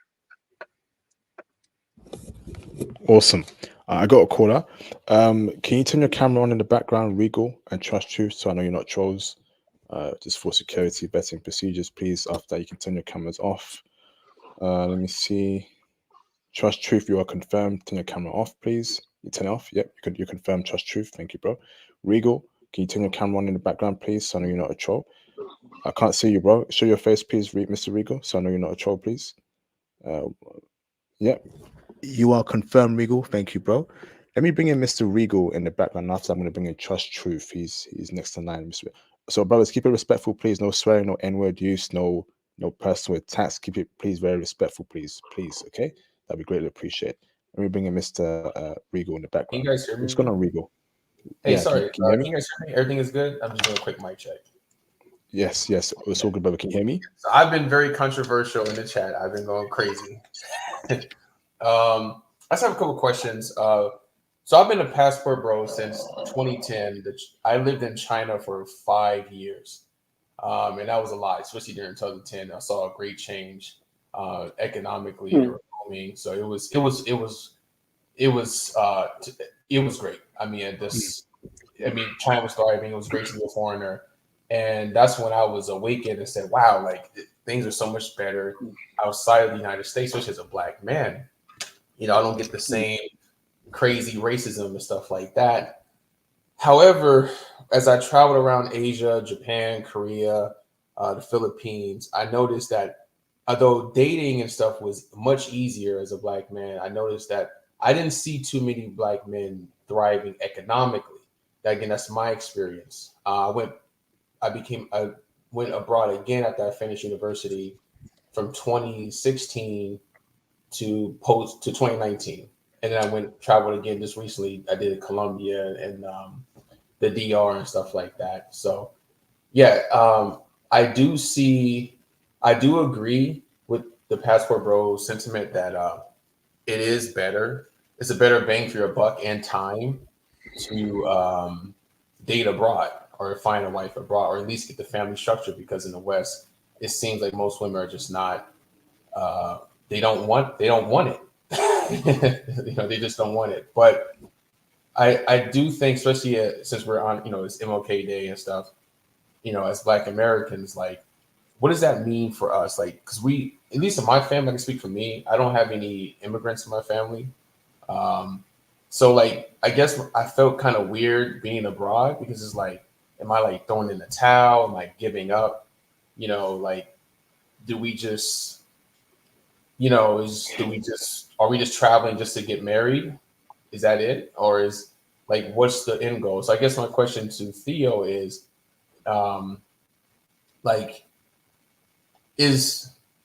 how do you define balling out? Because I didn't agree when you said there was a lot of black men making a lot of money in Japan. How do you define balling out? And is the goal just for black men to just get married and be family men, or like, what's the goal? And I guess I'll start with that question. Okay, so again, I was in Japan 16 years, and that's where I started my career. And again, 20 years old. When I was 28 years old, I was making 120,000. When I was 31, I was 175,000. And then when I was 33 and 35, I made $250,000 each in each one of those years in Tokyo. I had other married black men who were all making minimum 150,000 a year. That's without the bonus. So there were, I knew quite a number of them who were doing quite well, and I'm sure that was back in like 2005, 2006. These guys are still there without a doubt, and they're making even more. I knew black British guys who were making out like bandits, huge amounts of money, 200,000 a year, easy, doing IT. All of us are doing IT. So if you didn't see us, then, well, not surprised, because there's not a lot of us there. But the ones who are there and married and a part of the system, they're making it. They're doing huge amounts. They're doing extremely well. One of my good friends, he had an Audi. He drive to work. He didn't take the train. You know how rich that is? I didn't do that. Like, that's some serious money. Like, Japanese people don't drive it because it's so expensive. So I mean, yeah, the guys are there. You just need to be there longer. That's all. I mean, okay. I know 5 years. You're in China. I get China. You need to be in Japan for a longer period of time and actually get to know the community, because usually, like, for the first 2 years, we're looking at you and thinking you're just going to leave anyway. So we're really not engaging you. That's how that works. Oh, okay. That makes a lot of sense. Thanks for clarifying. And I'm a React developer. So when that was before, that's after I went to Japan. So I wasn't a developer when I was in Japan. But yeah, definitely. I'll check it out again. Yeah, that makes a lot of sense. Thanks for clarifying. And yeah. Okay. I would say you're probably going to see poorer blacks in the Philippines and Thailand. That's just because there's not as many opportunities if they're working locally, and you just have a different kind of caliber of guy in those areas. Like, I can say that lightly. you know. But if you're dating Japanese women, you need $100,000 a year, you know, to do that effectively. If you're going to go towards marriage, oh yeah, like you need some cash. It's just that it's not so much that they're expensive on dates. So dates are actually cheap, but you need to be in a certain area. You need to be in Tokyo. You need to have your own apartment. Blah blah blah blah. So that takes a lot of money. But there's plenty of opportunities there for you to get introduced to the culture. And you know, if you need a hookup, if you want me to introduce you to some companies that can help you to be a React engineer over in Japan, sure. That'd be great. Join our groups, and I can definitely help you get you in there. I appreciate that. Thanks. And I plan to go again this March. Well, actually, probably May. Yeah, more like May, realistically. But I definitely agree with your plan. And all the brothers' plan is, you know, use the West to get your money up and then go abroad. I just think for me, I'm struggling with it because it's just like not the money part, but just like I love America. It's just like I feel bad. You know, I don't know why. I just feel like, damn, like is this the only option for us? But I don't know. It seems like it is. I don't know. How long? Wait, well, it looks like you had a good time in China. Why don't you want to go back to China? Oh, I love China. It's just I just kind of did it already. I still read and write Chinese. I speak it fluently, so I can read Japanese. It's just I just kind of got white, you know, kind of China'd out. You know, it's a lot of food. I definitely want to go back when I have a family and take them to other places. But China is a great place for brothers who want to make money. I think it's a little hard, but I was young. Again, I was young, so like I think now that I'm older and they respect kind of seniority. But again, that was my experience. Things have changed since then, so I think anything is possible. But I think Japan is on the up and up. But I think with Asia, I just think like, you know, the threat of war. I've been to Taiwan. Taiwan has beautiful women. I was blown away. Like Taipei is wow, but just the threat of war, it kind of feels ominous when you're walking down the street there. I don't know. It's just me, but I think Japan. You're absolutely right. Japan is one of my favorite countries. I've been there 3 times. I was all over Roppongi, Osaka, Kyoto, and stuff like that. But yeah, I definitely get my money up so I can get it. Let's Regal, let's touch base on IG, but I think I know who you are. But if you can just get back, oh yeah, sure. I'm sorry, I got long with it. I'm sorry. Thank you guys. Yes, and sorry for trolling a little bit. I was just kind of passionate, but I think after talking to you guys, I understand where this is coming from. I just have to in reality. But thank you guys. Let's touch base on the channel, share your experience, bro. And yeah, that'd be great, brother. So get back to me, please. That'd be greatly appreciated. Let me bring in Mr. Trust Truth in the background, okay? Awesome. What are you saying, Trust Truth? How you doing, brother?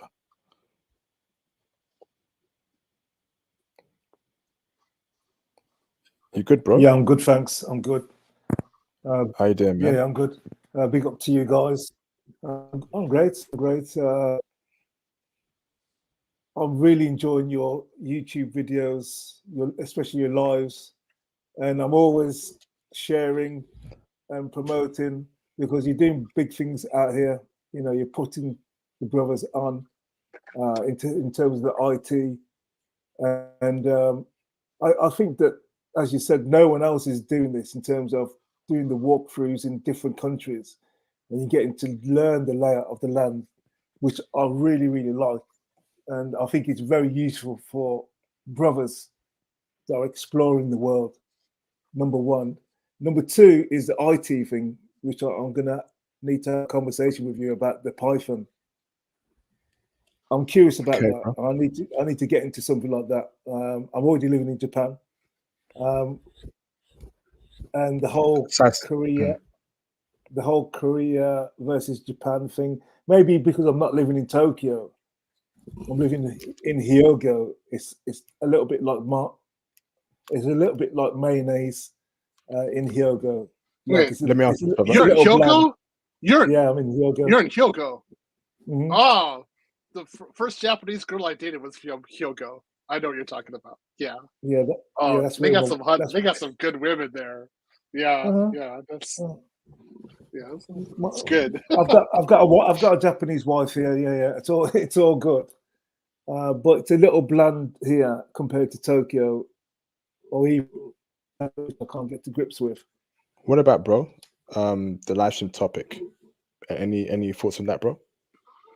Well, I was going to save the best to last, but being as you asked me to step into that arena, right, I think someone's kind of covered the topic, but with MLK, I feel that he sold out.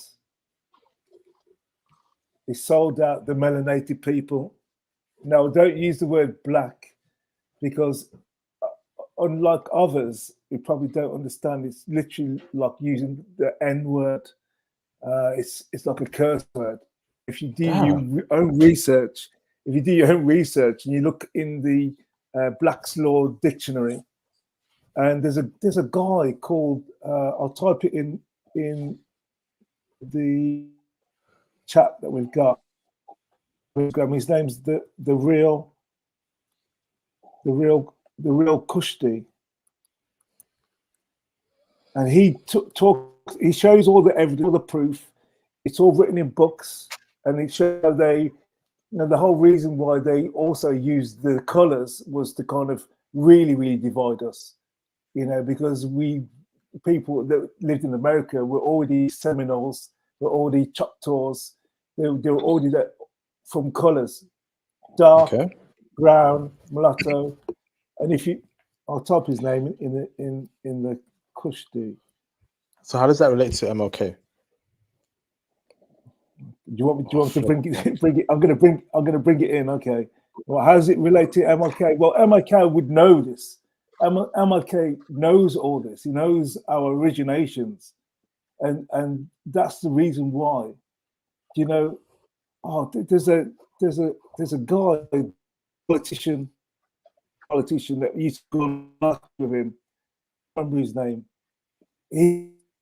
He's what, if you know who he is and his ethnicity, then you would know that the reason why he was holding the hand of MLK. It's the same as who were the slave owners in America, who was the slave owners in the Caribbean. Do your own research and then you'll know exactly the reason why we had to integrate. They were the ones that got paid out through this whole cancellation of slavery. They were the ones that were compensated. So what I'm saying is MLK was a sellout because he knows all this. He knows who the people are. He knows, and he's also part of a secret society that I don't really want to talk about. Let's leave that out, bro. I can make it go. I can go all in on the reason why. That's what I'm saying. I have to kind of go lightly on the whole MLK, but the reason why, not only let's not scrutinize, his actual character, but what about his words in terms of, being free, family? Do you agree with that for past people? Or do you disagree? Bro? So we're he's dead. So we're talking about his word and legacy, how we can apply it now as Passport Bros. So let's keep it in 2024. Let's not keep it in the 60s. Okay, but obviously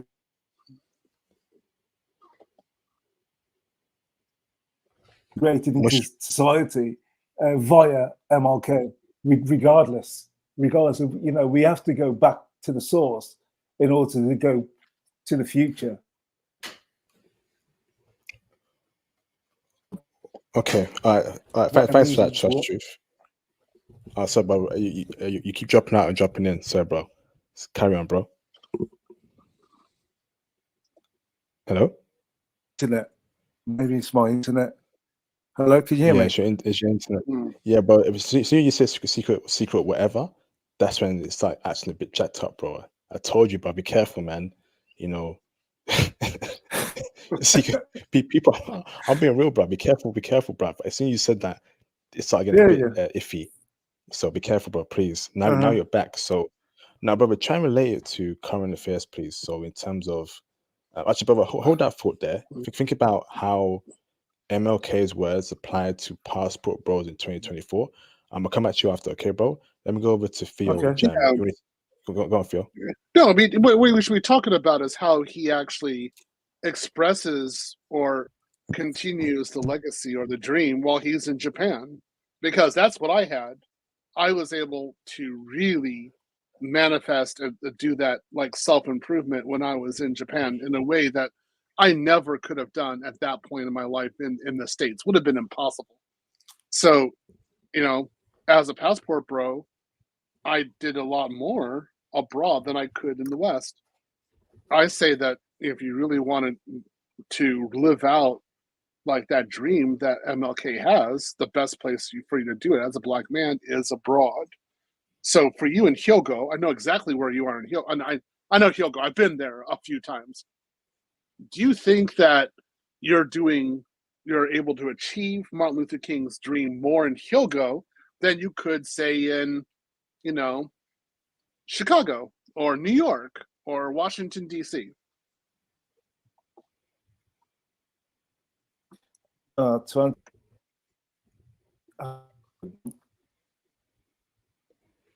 First, I would have to build up in New York or Washington, D.C., and then come to Hyogo as a fully built person. Regardless, that's what I truly believe. If I was in Tokyo, if you mentioned Tokyo, then I would. The sky's the limit. I can connect with so many different people that are kind of more open and willing, especially like on my first journey to Tokyo in 2016.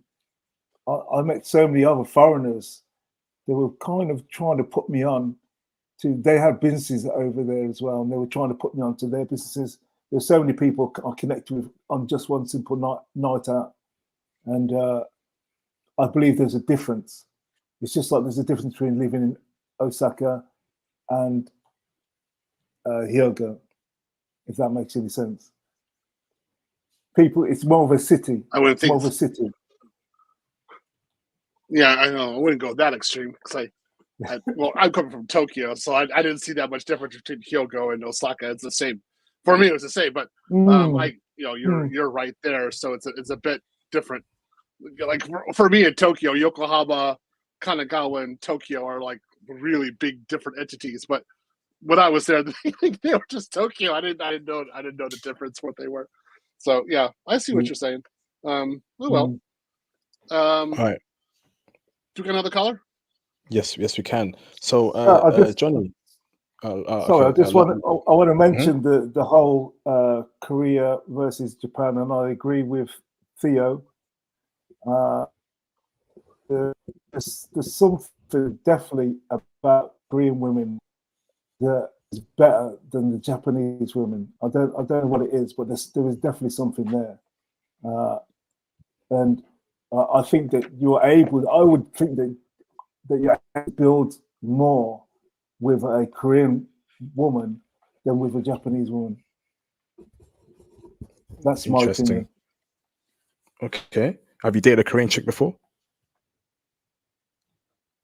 No, I've never dated a Korean chick before. I've been over to Korea a couple of times. I was going to use the S word, but yeah, I've been invited over by this Korean girl who wanted me to live with her, was going to set me up in a company, etc., etc.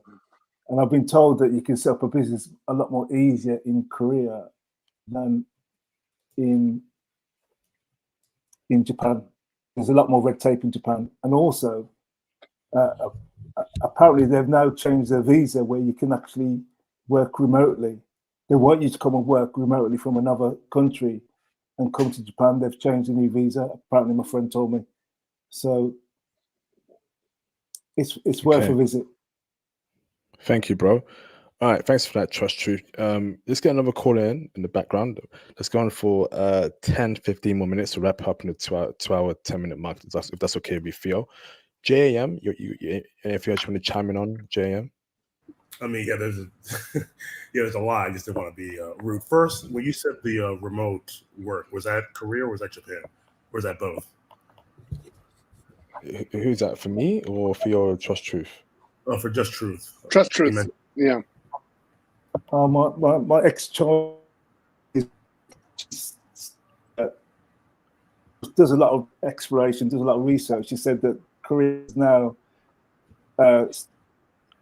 opened a new visa saying that you can come to there and work remotely. They're happy for you to come there, work remotely from another country whilst you're there. So there was a new visa, apparently. And she's never wrong. Right, yeah. I might need to look because I've been trying to learn Japanese, and oh my god, this language is so difficult. Like, it's my first. Come on. It's difficult. I'm being honest. I've been putting a lot of effort in, and I can't remember any of the words. Oh my gosh, it's my first non-Latin language. Yeah, maybe I'll need a book. Maybe I'll need a book because the way I've typically learned languages is I learn phrases and I pick it up from there, and I kind of get the grammar like through learning the phrases, but I just can't. I can't pick up any of the words. I literally can't retain any of the words. Okay, you need to understand something with Japanese. You need to learn it like the Japanese people learn it, which is rote memorization. You have to do a formal language study. If you're just doing an app or just like kind of playing around with it and you don't do a very specific structured study of kanji, forget it. You're just playing around. Basically, you need to understand how they speak it after you master it.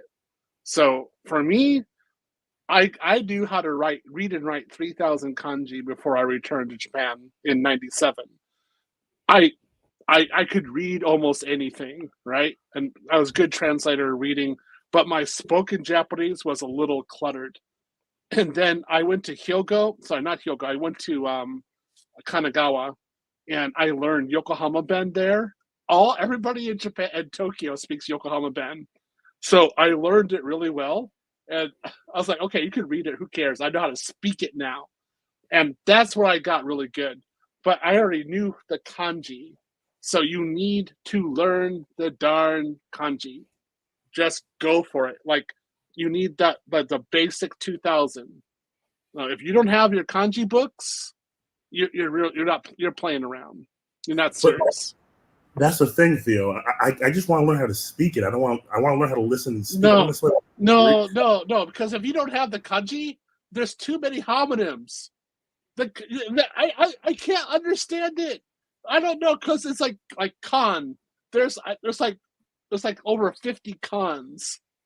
So which one are you talking about? So you have to know what the kanji is for it, or else you don't understand what they're saying. So that's why you have to have the kanji. You're not going to get through this, and there's so many homonyms. I can't describe it. You have to have the kanji, bro. Get the kanji. Wait, then how can you hear and understand? See, I'm confused because I've learned several. Because you're thinking, because you're associating with the kanji. So when I hear like watashi, I'm actually thinking of the image watashi in my head, right? So I think wa or wa hogoshimasu. I actually think about which kanji those are. And if you don't understand the expression in Japanese, they'll ask you, they'll say, "Nan no kanji desu ka?" or "Nan no ataji desu ka?" Ataji o oshiete kudasai, which is, tell me how you write it. And they're asking you for the kanji to actually write it out because they don't know what kanji you're talking about. That's where they got you. So if you don't know the kanji and you're just saying something, they're like, well, there's a lot of homonyms, so we don't know what you're saying. You gotta have that. You gotta be able to read and write it. Take your time, bro. Take your time. That's what you got to do, bro. Take your time. Come here to Austin. Live down the street. We'll have a kanji class. All right. IP, do you agree with what Theo's saying? Absolutely, bruv. Absolutely. That's where I get my tips from. Theo. Theo knows what he's talking about, bruv. Listen to Theo, and before you know, I know it will take some time, James, because it's a new language for you. Different sentence structure, different verbiage, different. It's more about sounds. Where all get call. So it'll be a bit tricky. Then it will start to click, brother. So try and do like 5 hiragana a day, then go into 5 katakana a day. Bring in verbs, bring in sentences, bring in kanji, bring in real life experiences, bit by bit, bro. Don't rush it. I think that's your problem there. Don't rush it, brother. It's a slow process, and then you can up the pace. That's what you got to do, bro. All right, so Okay, so I think that's about it. No one's gonna call in, bro. So I'm gonna end it in a bit. Let me check the PayPal. Trust you. Do you have any closing statements, bro? Before I wrap it up. In regards to Theo and his masochistic kanji, like even the Japanese, a lot of them don't understand the kanji, and you really are a purist in every form and every way. I agree with Theo, but at the same time, it's like a death by 1,000 cuts. Learning kanji, it's no mean, easy feat, put it that way. But salute. You've got to all in. Kanji is like Godzilla's. It's like Godzilla's atomic death rays, atomic death breath. Like if you, as a foreigner, if you know kanji, you're like, I know everything you're saying now. I can command it from the sky. What can they do? Then you know everything. Yeah, they have to respect you at that point. So I'm just saying, get that kanji, man. Yeah. Awesome. Or here, there's your other solution. What's that? Go to Korea. Oh, you got kanji there too. They have much more Hangul. Yeah, the Hangul is number one. Yeah, so yeah. Hey, this dude loves Korea, bruv. This dude loves Korea, brother. Are they checking for brothers in Korea? The women? Did you get play? Did they show you love as a black man there? Trust truth, in your opinion? They checking for brothers? I mean, when I was flying through, because I was always stopping off because I have to come back to Japan from China. So I was going to China, spending 15 days there, and then coming back. So I went there at least 4 or 5 times last year to Korea from China, and then back to Japan. So I would say definitely they're checking for brothers. If I really wanted to pay for play, that I could actually do what I need to do, but my mind wasn't really on that. I was just in transit. I was just there for the food, really, more than anything else. I didn't really care about the girls. But now, yeah, exactly. If you've lived in Japan for over, you go to Korea and you eat the food, you know. This guy's internet jacked up. Bro, your internet's jacked up, bruv. They got you, bro. Society got you, bro. When you mentioned that secret society stuff, bro, that's when it went downhill, bro. So go on, Theo. The way I look at it is like, the English hate the French, but they eat French food. So the Japanese don't necessarily like the Koreans, but they eat Korean food. And I was always thinking, like, what's up with these island people? Because it's the same kind of concept, right? So I was like, I don't know, man. This is a little unusual, but it's true. Like all the Korean food, I eat Korean food at least twice a week now. Still, I'm in Texas. I eat Japanese food 2 or 3 times a week. I can't live life without Korean food. I don't know what it is. Love it. What's your favorite? Let me say in Japanese. Give me a second. Yeah, kankoku wa. I can't say food in Japanese, but kankoku wa suki desu ka? Kanshoku. Kanshoku wa suki desu ka? I'll put it, make it easy. Nan no kanshoku ga suki desu ka? Nan no kankoku ga suki desu ka? Yeah, there you go. It's tteokbokki. I love tteokbokki inside of like bulgogi. Tteokbokki nan desu ka? Tteokbokki. Tteokbokki is like, it's like a rice flake. Oh, bulgogi. Is that no. Tteokbokki. Tteokbokki is a kind of rice flake. I can't explain it in English. It's just tteokbokki. That's how it's rice though. It's a form of rice. So I put tteokbokki into like all kinds of stuff. Even here in Texas, I cook on my own. I put tteokbokki inside of soups. I put it inside of barbecue. I put it in salads if I can from time to time. I love tteokbokki. I could eat tteokbokki all the time. I just love it. Love that stuff. So that's just part of what I like. Sugoi. All right, thanks for that, Trust Truth. I just want to bring this comment here. In terms of food, okay, I thought you said in terms of women. I was like, okay, interesting there. I think I have to say that too. I have to agree. China's better than Korea. It's better than Japan. Chinese food is wild.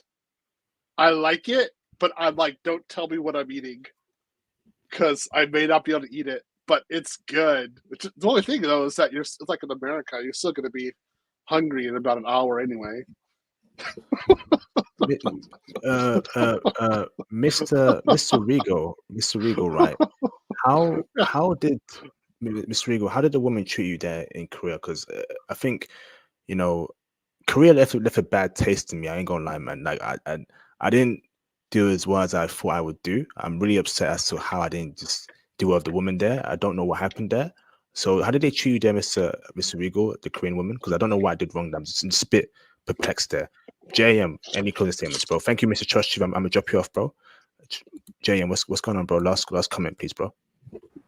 I mean, well, to bring it back to the topic, right? Okay, and all that jazz. I just want to say that I do think that this is whether he's alive and he saw how things are moving forward. I think he would agree with what we're doing. Like, I'm honestly, I've had these thoughts for well over a decade now. I've talked to kinfolk about this, but I'm honestly proud to see really a great awakening, right, in the Black men community, like in the men that do well, that want to, that are bettering themselves, that want to make more money, and that want to raise families. Like, I think we've been what's the word I'm looking for? We've been gaslit, right, in order to accept intolerable behavior. And I think now, for the first time that I've been alive, right, we're seeing that gaslighting doesn't work anymore. The shaming isn't working anymore. The men simply just do not care. So you can say that we're losers or whatever disparaging comments you want to say. It's not going to work anymore because we know that we have a better deal abroad, and that's what we're going for. So I'm just honestly happy about this. I knew I was going to be doing this since I was even before I reached the age. But to see that collectively, Black men doing this, I'm happily shocked. Okay, awesome, bro. Thank you, JM. Appreciate you both for those last comments there. I'm gonna drop you off, bro. We're about to wrap up in a minute. Thank you, bro. Awesome. So this dude says that, Tteokbokki. Okay, I know what that is, bro. I didn't try in Korea, unfortunately. I think I was too stressed out that I wasn't getting a woman, like I was getting in Japan. Brother, let me tell you, my mindset was going crazy. But I was like, why am I not pulling the way I should be? I was pulling in Japan. That really bugged me in Korea, so I didn't really go and enjoy it that much. But I think next time I know what to do next. If it doesn't work out for me next time, bro, I'm gonna cancel Korea off this completely. Maybe it's just me. Maybe because I don't know, bro. It's yeah. It's always I've been dealing with Korean women a long time, so I know their look, I know their demeanor, I know how they're acting, and again, I'm infatuated with them. I thought they're amazing, but somebody might say the sexiest girl is always going to be the one you can't get, and I would say not necessarily, because I think that Russian blondes are the sexiest. I would say Brazilian blondes for me would be number 2 in sexiness. But in terms of life partner and somebody I want to be with for the rest of my life, ride or die, oh yeah, Korean woman would be number 1. It's just my thing. Don't take it with some tteokbokki. So some japchae pop on there. That's just how I am. Okay, so guys, I would say again, we're wrapping up here. Find the woman that you want, realize your family with her, have a strong family structure, pass down your knowledge and assets to the next generation, and make sure that your kids can also make strong families. If you do that, we're on the right path towards realizing MLK's dream. You will never do that with Keisha in Section 8 choosing welfare over a husband. That'll never happen. So you got to go abroad. You can get the wife there. You'll do by far better there. Whatever Keisha decides, that's her business. We decide differently. We have a different path. Anyway, yep. I'm gonna drop it. I had a great time talking to you, IP. I hope you get some tteokbokki. So you can get some tteokbokki in London. I had tteokbokki in London. It was good. It was really good. So I mean, it's gonna be good anyway. It's just how you cook it, right? So again, I hope you have a good day tomorrow. I hope you haven't been awake too long. Hey, good, Regal. Okay, we good. I hope you have a great time. And again, we'll be here next week. We're gonna keep on being here. 2024 is the year for Passport Bros. We're gonna rock this year. Hi. So 頑張って皆さん頑張って皆さん let's go everyone let's go. Thank you, bro. Appreciate you, Theo, man. Thank you, man. Yep. Talk to you guys later. Jamata. Jamatane. Awesome, man. Great stream, man. Thank you, brothers, for the support, man. If you didn't support the stream, you want to support, hit the PayPal after the stream. That we really appreciate. Like the video. Incredible.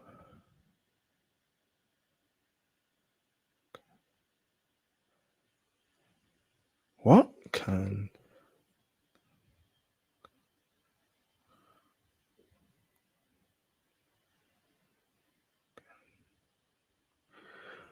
the brother says here?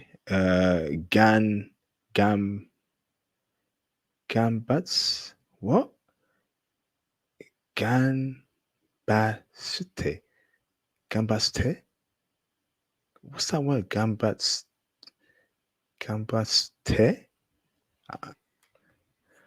Did you spell it right? All right, hold on. All right, so great stream, bro. Great stream, brothers. Korean woman, flipping heck, man. Like, I gotta try again. I need to conquer this Korean woman complex. I need to taste. I need to experience a Korean chick, man.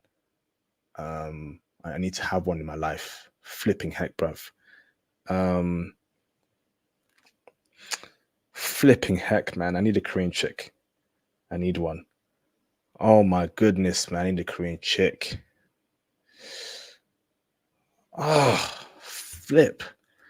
I gotta do Korea again, brothers. I don't know if it's gonna be this year or next, but I gotta do Korea again. I need to. I did one in Panama, Vancouver, Germany, Portugal, whatever. I gotta do Korea again, man. It's even a bad taste in me. Shout out to Royal Black for the $22 super chat. Appreciate you, bro. What is duck? What? What is duck pookie? What the flip is that, bro?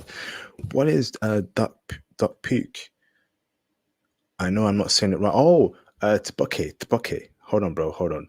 Let me put in for you. The Korean stuff. I thought you were speaking some next alien-ish there, bro. Some Star Trek language there, bro. God damn. I was like, what's the brother saying, bruv? So let me put in the chat for y'all brothers, man. So tteokbokki, it's a very popular Korean dish. I was supposed to have it in Korea, but it fell through, man. It fell through. So it's some sort of rice spicy dish, brother. Tteokbokki. There it is in the chat. Tteokbokki. Okay. It's Korean. Apparently it's very tasty. Bruv. I know, bro. Japan is a whole different level. Japan is, oh my goodness. Especially if you know some Japanese and you're a brother. You'll know it's impossible to fail in Japan. You know, normally I tell brothers, right, home is Africa, home is the Caribbean, but outside of Africa and the Caribbean, I think Japan is our home. I think Japan was meant to be our home. I think right, instead of there being, what is it, 60 million Japanese men, there should be 60 million black men in Japan wifing up the Japanese chicks. I'm keeping a stack. Like, black men and Japanese women belong together. Black men and Japanese women were meant for each other. Black men and Japanese women are meant for each other. Go and tell Keisha I said that. Go and tell Brad I said that. I don't care anymore, bruv. Go and tell people that some English dude called International Passport is advocating for 1 million black men, okay, to wife up Japanese chicks. Let them know that we ain't playing in 2024. It's easy there in Japan, bruv. It's easy. If you dress well, speak some Japanese. Oh my! Now you're bringing back memories. Flipping heck! Damn. This kind of feeling, right? Some days where I feel like just saying F it and booking a one-way ticket to Japan and leaving it all behind in the West, man. I feel like doing that, bruv. And that might be my last resort. That might be my last resort. If the West gets so bad this year or in the next couple of weeks, it just gets so bad that I'm just so frustrated. I might just say F it, sell all my ish, say I love you, dad, I love you, mum, but I'm out of here. And then I'm abroad, man. Because when you experience that kind of cooperation, femininity from a woman, the love, the respect, and you come out to the UK and you deal with low value women 24/7, women that dress like 3 or 4s, women that are loud, women that burp in public, and they really do. UK chicks burp in public, brothers. It's just I don't know what's going on here anymore. Women that act like men. You're thinking, what's going on here, bruv? Like, when I stepped off the plane, when I came back from Japan, I was almost in tears, bruv. I was almost in tears because I knew I was coming back to low value women. I was coming back to horrible weather, not nice food, not nice culture. And I'm thinking, I still dream about, like, I went on a date with this. I kid you not, right? I went on a date with, with a chick, okay? Ozzy will be a Ozzy will be a one-on-one talk between me and you. Then we'll set the Rigo will be a one-on-one talk between me and you, brother. And then we'll set the stream in the future.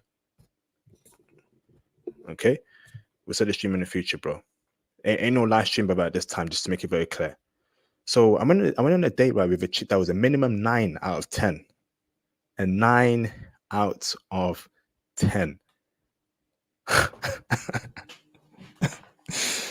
Whew. Oh my goodness, bruv. If I was in Japan right now, she would probably be my girlfriend. I cold approached her that same day, that same hour. Okay. We went on a date the same hour. I cold approached her in the shop. You look nice. I said to her, I played a dumb foreigner card. Can you help me find this movie? She showed me where it was. And I'm like, okay, thank you. I was like, are you from? I was like, Nihonjin desu ka? Nihonjin desu ka means, are you Japanese? Then I asked her, Doko shishin desu ka? Where are you from in Japan? Blah, blah, blah, blah, blah. Ah, sugoi. And I said to her, are you free right now? I want to take you for coffee. And that was it. The next 5 minutes, we walked to the nearest coffee shop. Bruv, and you know what, brothers, we were so into it, right? We're speaking to each other. She's looking at me, I'm looking at her. Then I put my hand on her hand. She reciprocates, and then I'm rubbing her skin. Her skin is smooth. I'm like, I told her, but baby, I was like, obviously, I was like, your skin is so smooth. Your skin is so smooth. She's like, oh, thank you, arigato, arigato. Then I'm caressing it. She looks at me. We lock eyes, and we locked eyes. you know that song by, what's that song called? Was it Fronting? I was just fronting. You know you want it, babe. I know it. And we locked eyes. We locked eyes, bruv. Right? Me and this chick, we locked eyes, right? And I'm just caressing her arms, right? Caressing it. She looks at me. Oh my, oh my god! Oh my god! What am I doing here? What am I doing?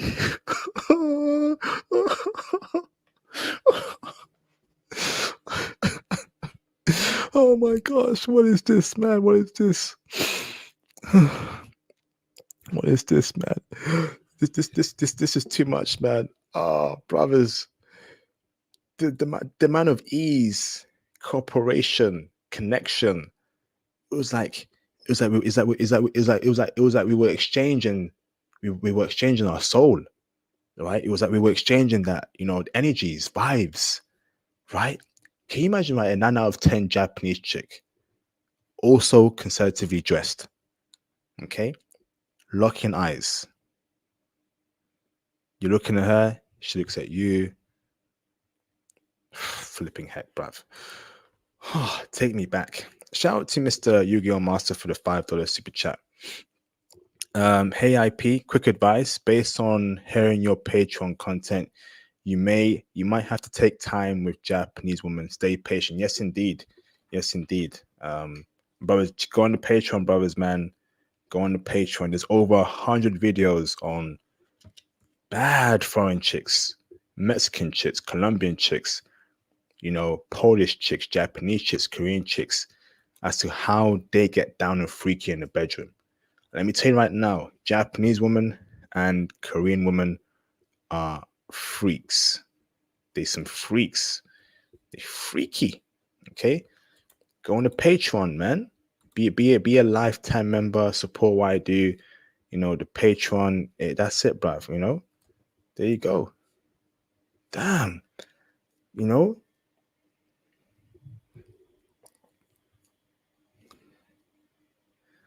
Flipping heck, bruv. I need that right now. I need a blazer. I need a half black, half Japanese chick. And those half black, half Japanese chicks, those half black, half Japanese chicks, they something else, brothers, man. They something else, man. They super checking. I met one in Japan. Can you imagine, right? A black looking chick, right? Behaving like a Japanese chick. Happy, genki. I'm like, what's this? What's this? What's this? Am I in a different world right now? What is this? That's why I experienced it, bro. I think if I go to Japan again, right, I'm going for Blasian. I want a half black, half Japanese chick. I want a half black, half Japanese chick, man. That's it. That's it. Okay. Awesome. All right, brothers. So I'm gonna wrap up now. I'm tired. Okay. Where's everyone calling in from or listening in from? What city? What country? If you want to come on my channel and share your experience, please send me a DM on IG. We'll get you on the channel for a stream. Okay. We'll get you on the channel for a stream.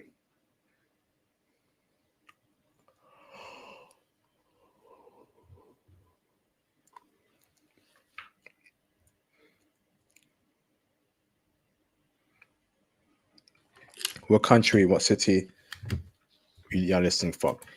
If you know anyone that has intel on Peru, Paraguay, Uruguay, New Zealand, Laos, Nepal, Uganda, reach out to me, please.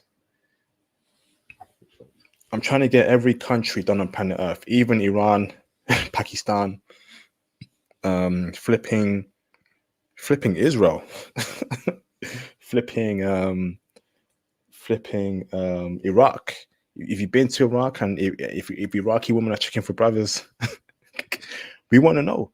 We want to know if Iraqi chicks are checking for brothers, Lebanese chicks checking for brothers. Let us know, bruv. Let us know, man. Let us know. All right, we got to share the love, share the intel, man. Share the intel, man. Iraq, Iran. You know, if you've been to Laos, if you've been to New Zealand, Nepal, flipping out, we need that intel. Intel. We need it. Okay? We need it. Passport bros, we up. Egypt to Oh, I ain't done Egypt. Egypt, Algeria, Tunisia. Egypt, Algeria, Tunisia. That's facts, bro. I ain't done Egypt. I ain't done Egypt. Flipping hell. Have I done Egypt before? International passport, Egypt. Egypt. Yeah, I ain't done Egypt. Flipping, I gotta do Egypt, Tunisia, Algeria. I got a lot of countries to go through, man. Barbados. No, I don't Barbados, but Trinidad, St. Lucia, St. Thomas. There's a lot of countries we got to go through, man. Let me know, man. Let me know, please. Let me know if you have intel on those countries. Let me know. You know, anyone, let me know.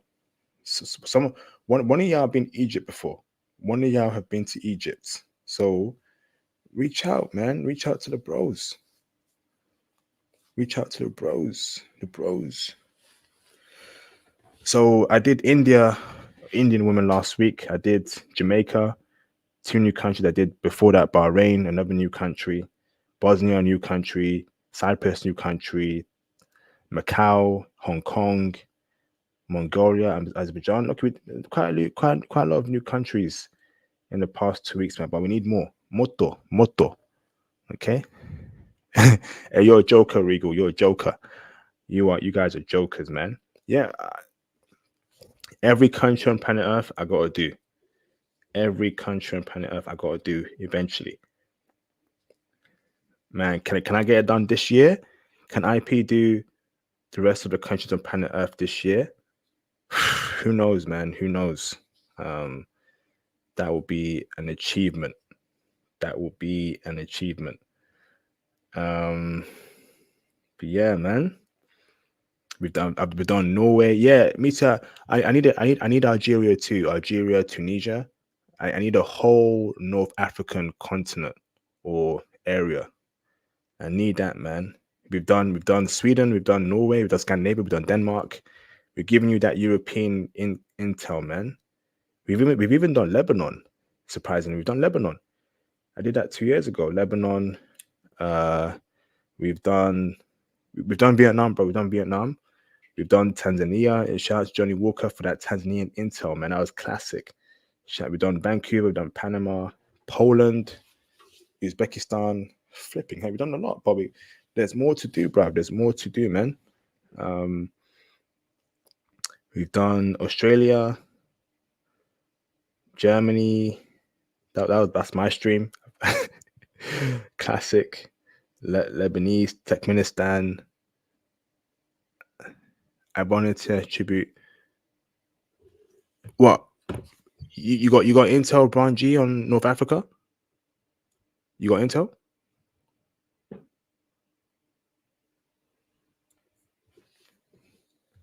Germany, that's the brother's homeland right there. Germany, Japan, you can't go wrong with those countries, man. If you can't get a chick in Germany, you an alien. If you can't get a woman in Germany, you an alien, bruv. You an alien. That's all I'm gonna say, bruv. You must be some outer space dude with a weird head shape, big old eyes, no nose, green skin, you know, crazy looking hands, crazy looking feet. That's why you ain't got chicks. Yeah, I gotta do Brunei and Burma, man. I gotta do that, bro. There's a lot of countries I gotta do. Fuck, flipping heck. Armenia, Kosovo. There's over like 50 countries we've got to do, bro. There's over. Shout out to Base Muslim in the building, man. What's going on, bro? It's been a minute, man. You know,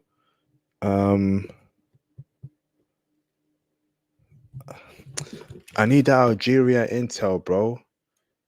Base Muslim, you got intel on Algeria? All right, can we do Algeria base Muslim then on the channel, bro? 2024. Can we do it, bro?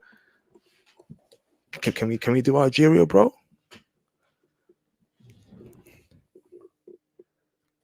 Can we do Algeria, bro? Okay, that's what I want to hear, bro. Brother, can we get that interview done? Base Muslim, Algeria, 2024. Can we get it done, bro? Flipping heck, bruv. Bro, we need that Algeria intel, bro. I ain't gonna lie. We need that, bro. We need that Algeria intel. Do they like black men? Algerian women in Algeria, base Muslim? Algeria is way more conservative. That's good, bro. They like black men? Sure, Nigeria as well. Awesome, bro. Let me reach out to you again, base Muslim. I know you were busy last year, and I know you're traveling again, bro. But let's touch base, man. I'll reach out to you, Mr. Base Muslim. We got to do Algeria, bro. Algeria, Cape Verde, Guinea-Bissau. Yeah. Before you travel, bro, can we do Algeria, Cape Verde, Guinea-Bissau, potentially Nigeria? But obviously, brother, in your time and in your space. I work around your time, your space, bro. So whenever you're free, let's get it done. I'm gonna wait. IP patient.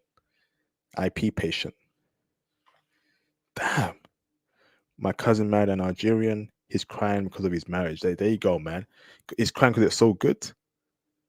So Algerian women like black men? Algerian women like black men? This is crazy, man.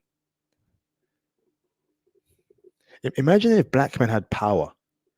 Imagine if black men had the power and status of white men. You know? Imagine that. Imagine if the world was truly fair, okay, and we had that power.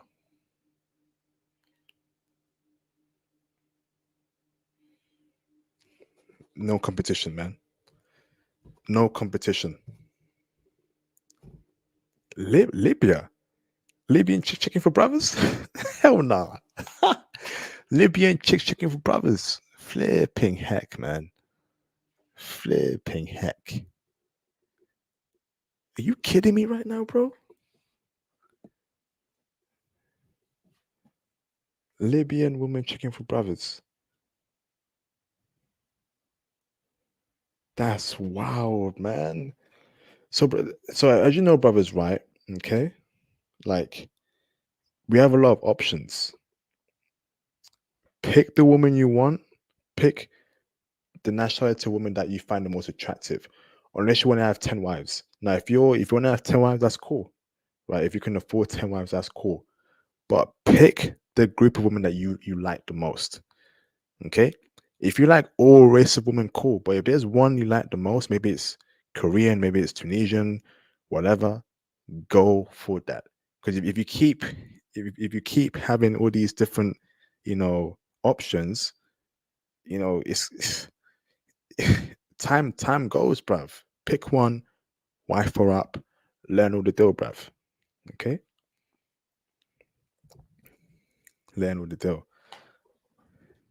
They are Libyan women of Nigerian descent. Flipping heck, bruv.